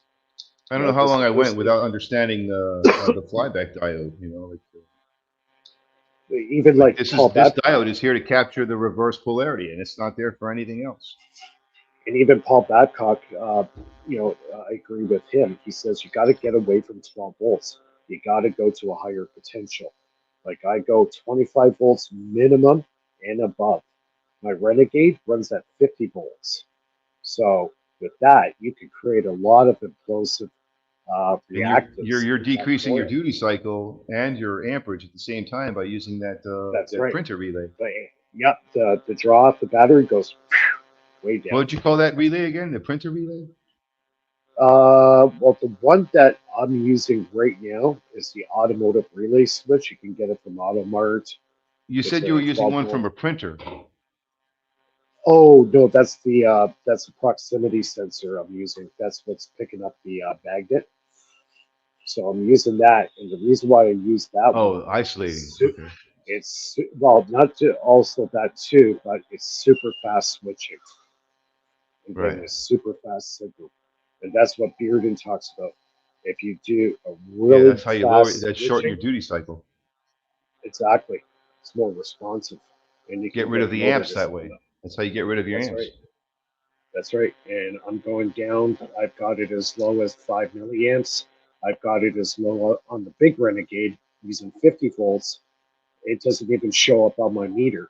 It's going 0.0001 amperes. And that's why there's no heat. There's no amps. No heat. Yep.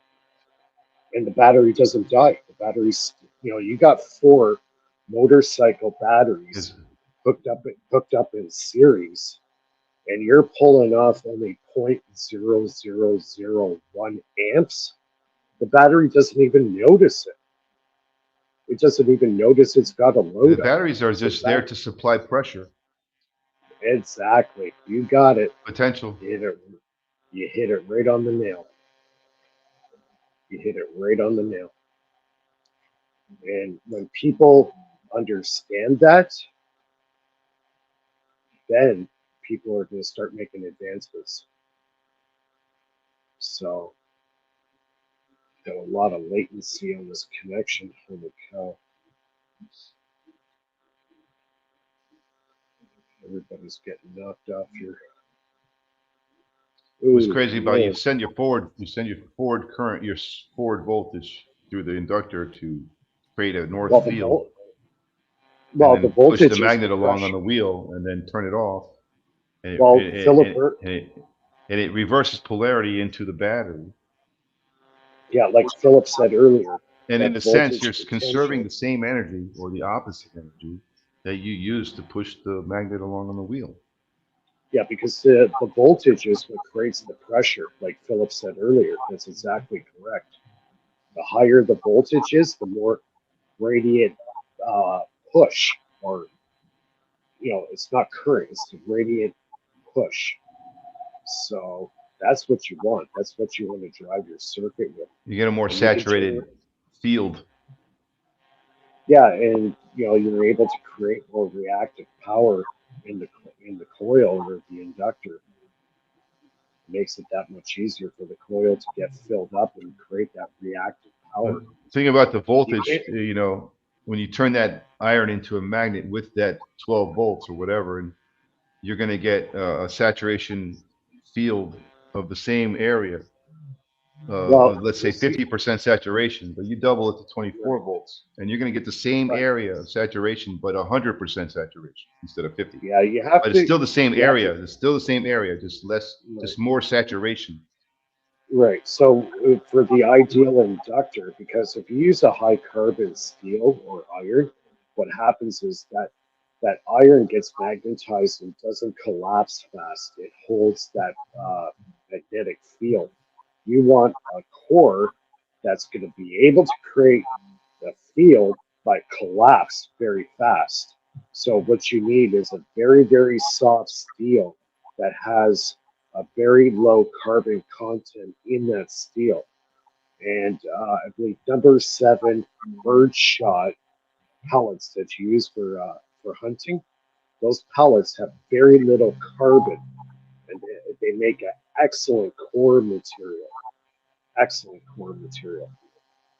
And all you have to do is spray them with silicone, all the beads in a box, shake it around, spray it with silicone, and then drop it into your form, and you can epoxy it or whatever cement you want to use to bond everything together. And there you go. You've got an excellent, excellent inductor for core materials. Right, you can So that's what create it. you You're creating a core material that can be magnetized and demagnetized much very faster. fast. That's the key. That's the key. Bendini, he was using cores that were just like pipes. So the center of it was nothing. And he was using like pipes. And they were making amazing collapsing fields. So they don't have to even be a Steel pipe, solid core. galvanized pipe, or No, low carbon steel pipe. where do you get that from? I don't know. I'm trying to find it myself right as we speak. So as soon as I can find that material, I'll be making a hollow core. Why did he go with a pipe and not a solid Well, core? he wants to keep it. Well, he wants the carbon low, right?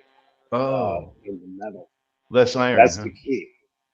Well, more iron, less carbon. The But you said carbon he is used a what pipe. holds A that. pipe is hollow. Right, the pipe is hollow. So if he gets that same material in a pipe form, guess what? You got an excellent, excellent uh, core. So you got the best of both worlds of being almost like a hollow core, but you still have the outer diameter as a core. So you're going to get some induction there. You need some, right, to create the pressure of the collapse.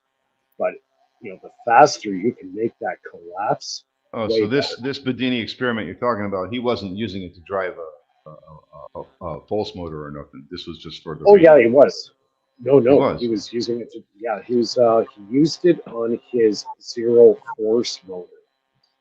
It's actually on YouTube. You can see it. Bendini's zero force motor. And he Might had a want to pipe check for that his out. core. Yep, yep. In one of the videos, he had a pipe for the Hmm. actual core, I must have and it missed worked that one. incredible. And the amount of current coming off the system, it was so small, his meters couldn't pick it up. Right, because there's not much core It material. was in the it was in the picowatts. It's funny how the It was core in, seems to play a role in the current. yeah, it's a very important component. The faster you make that field collapse, the better.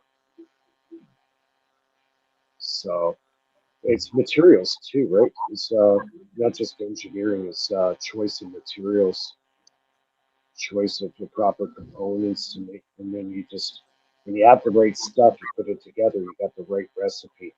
Right? And what going without no core at all, you have an even faster collapse. The faster collapse, but you're losing a bit of the power behind the collapse. You have to have a bit of induction there. Oh, right. You have to have a little bit of It's that. yeah, it's a balancing act, very much a balancing act. So just enough induction, but you need a very fast collapse. So yeah, choice of materials is incredibly important. So the collapse of the electric the voltage you're talking about. Right. The Yeah. collapse of the Collapse. magnetic field on the Yeah. coil. Right. So Right. that's going to create some sort of shock wave in the magnetic field. Yep. You You want the got it. magnetic field to drop as fast as possible to Right.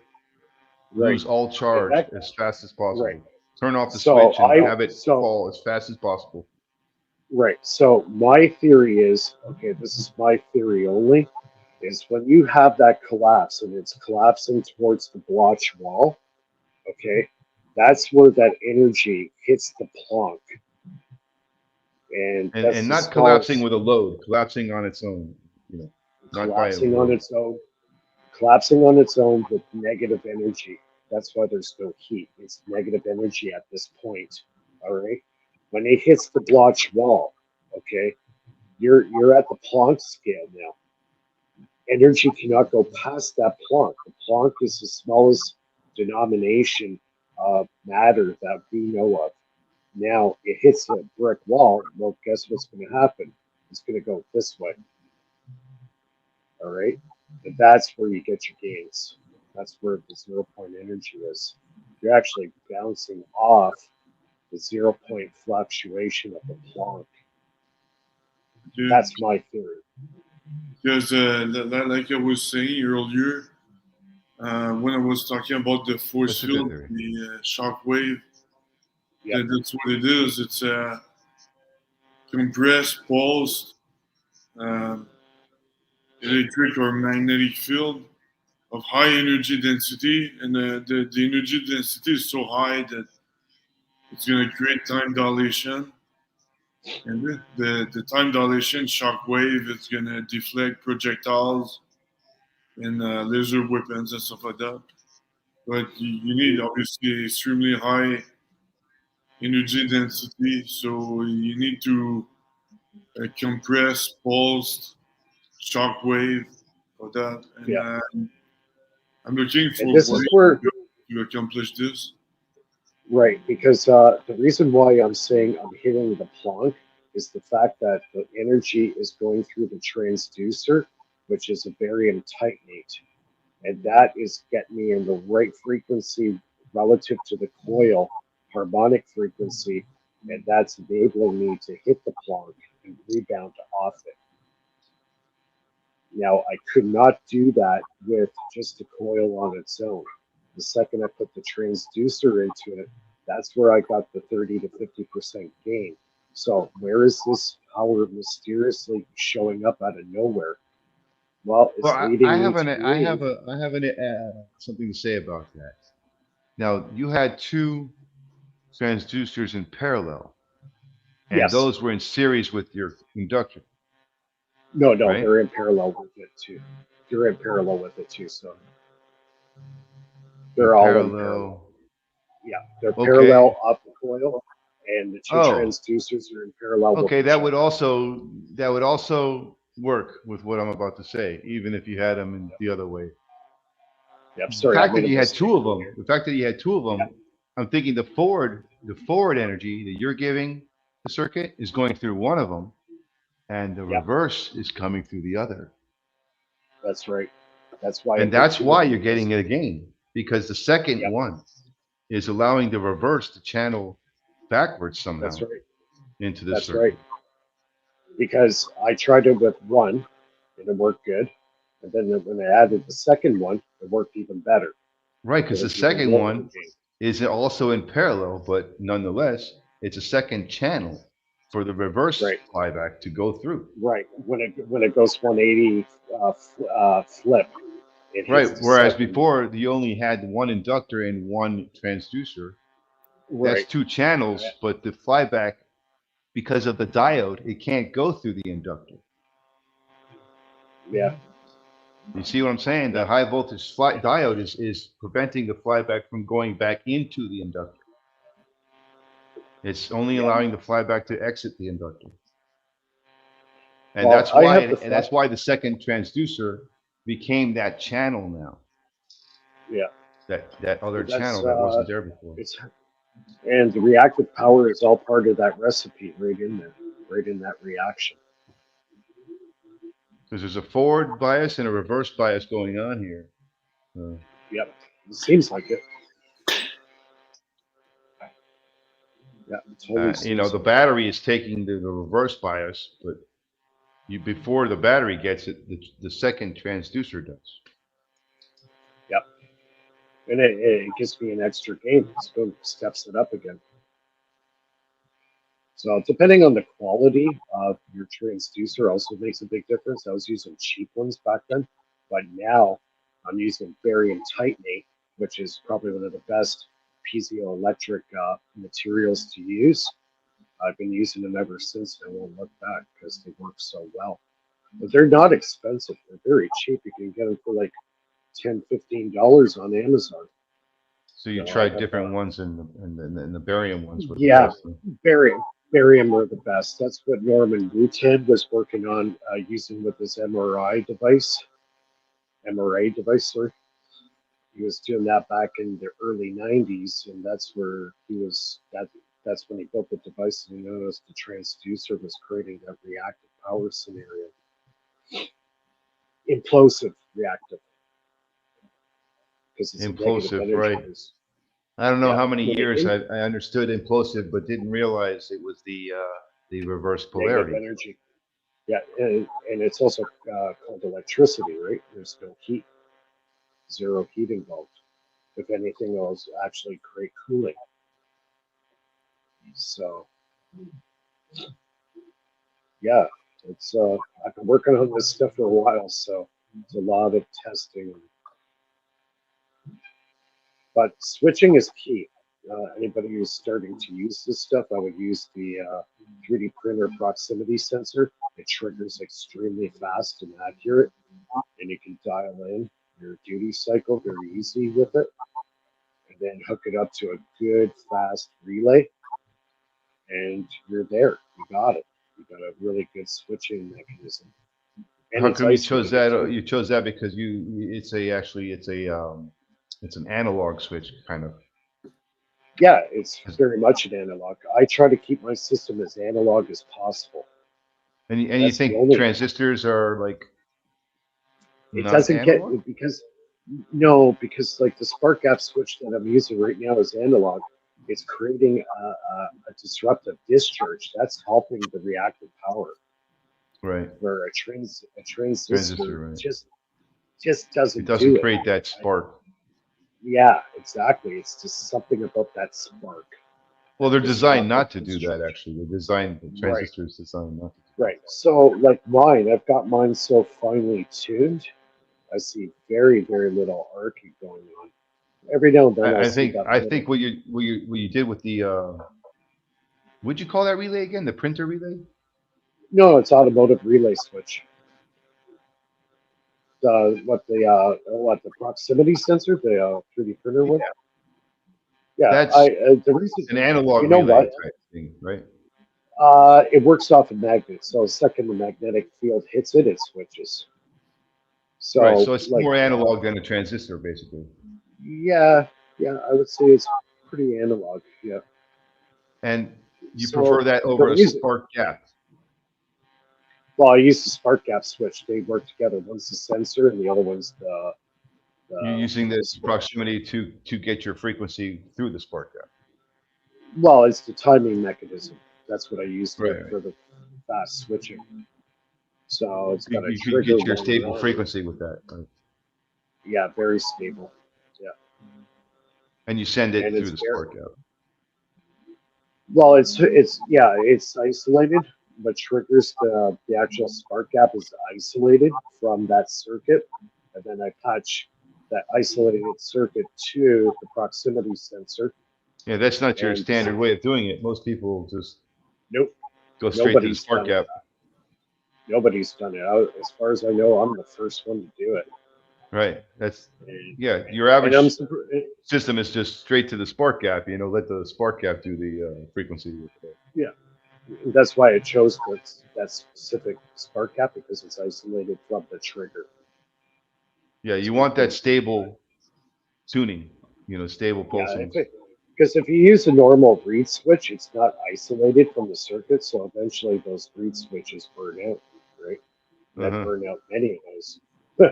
I had the good ones too. I had the vacuum tube reed switches. They can handle a lot of flyback, but I was burning the crap out of those things. I was Yeah. killing it. I gave up on But reed switches. the funny thing was I used that proximity sensor because I used to build 3D printers, so I had one kicking around, and I go, let's try hooking it up to this relay switch. And lo and behold, the sucker worked, and it worked really good. I'm like, bingo. So you got the proximity switch sensor doing your frequency. Then you got the car relay doing receiving the that signal trigger. and triggering. Yep. And then the spark gap is doing the transfer. Right. And it's isolated, completely isolated from Because of the switching. proximity sensor. Yeah, it's isolated. So you never That's get crazy. that flashback. Yeah, so never flash back and destroy your sensor. Yep. And you don't have to ever change a transistor again. Nope. I haven't blown one up since. And you can, raise and drop your voltage and amps all day long. Not worry about blowing out your. Because the automotive relay switch that I'm using right now is only rated at 12 volts at 50 amps. Right. I've been putting 50 volt. I've been putting 50 volts through it. But it's not killing but you're it. keeping your amps low. It's not a problem. Exactly. And that's why it never fails. Because it can handle 50 amps. You're not going to go past that. I'm putting a lot of voltage through it. It's got a carbon contact for the actual throw, right? The actual contact. So it's got some strength to it. It can handle a good punch. So I've been using that for the last 4 years, and I've never had a problem. And the automotive relay, you haven't had to change it? Well, eventually it does wear out because it's mechanical.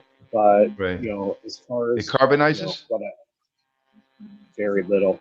Only if something goes wrong, it might. But I blew up very, very few of those things. Usually it's just by wear and tear, right? Right. Well, the transfer is not going through the relay so much as it is going through the spark gap. Yeah.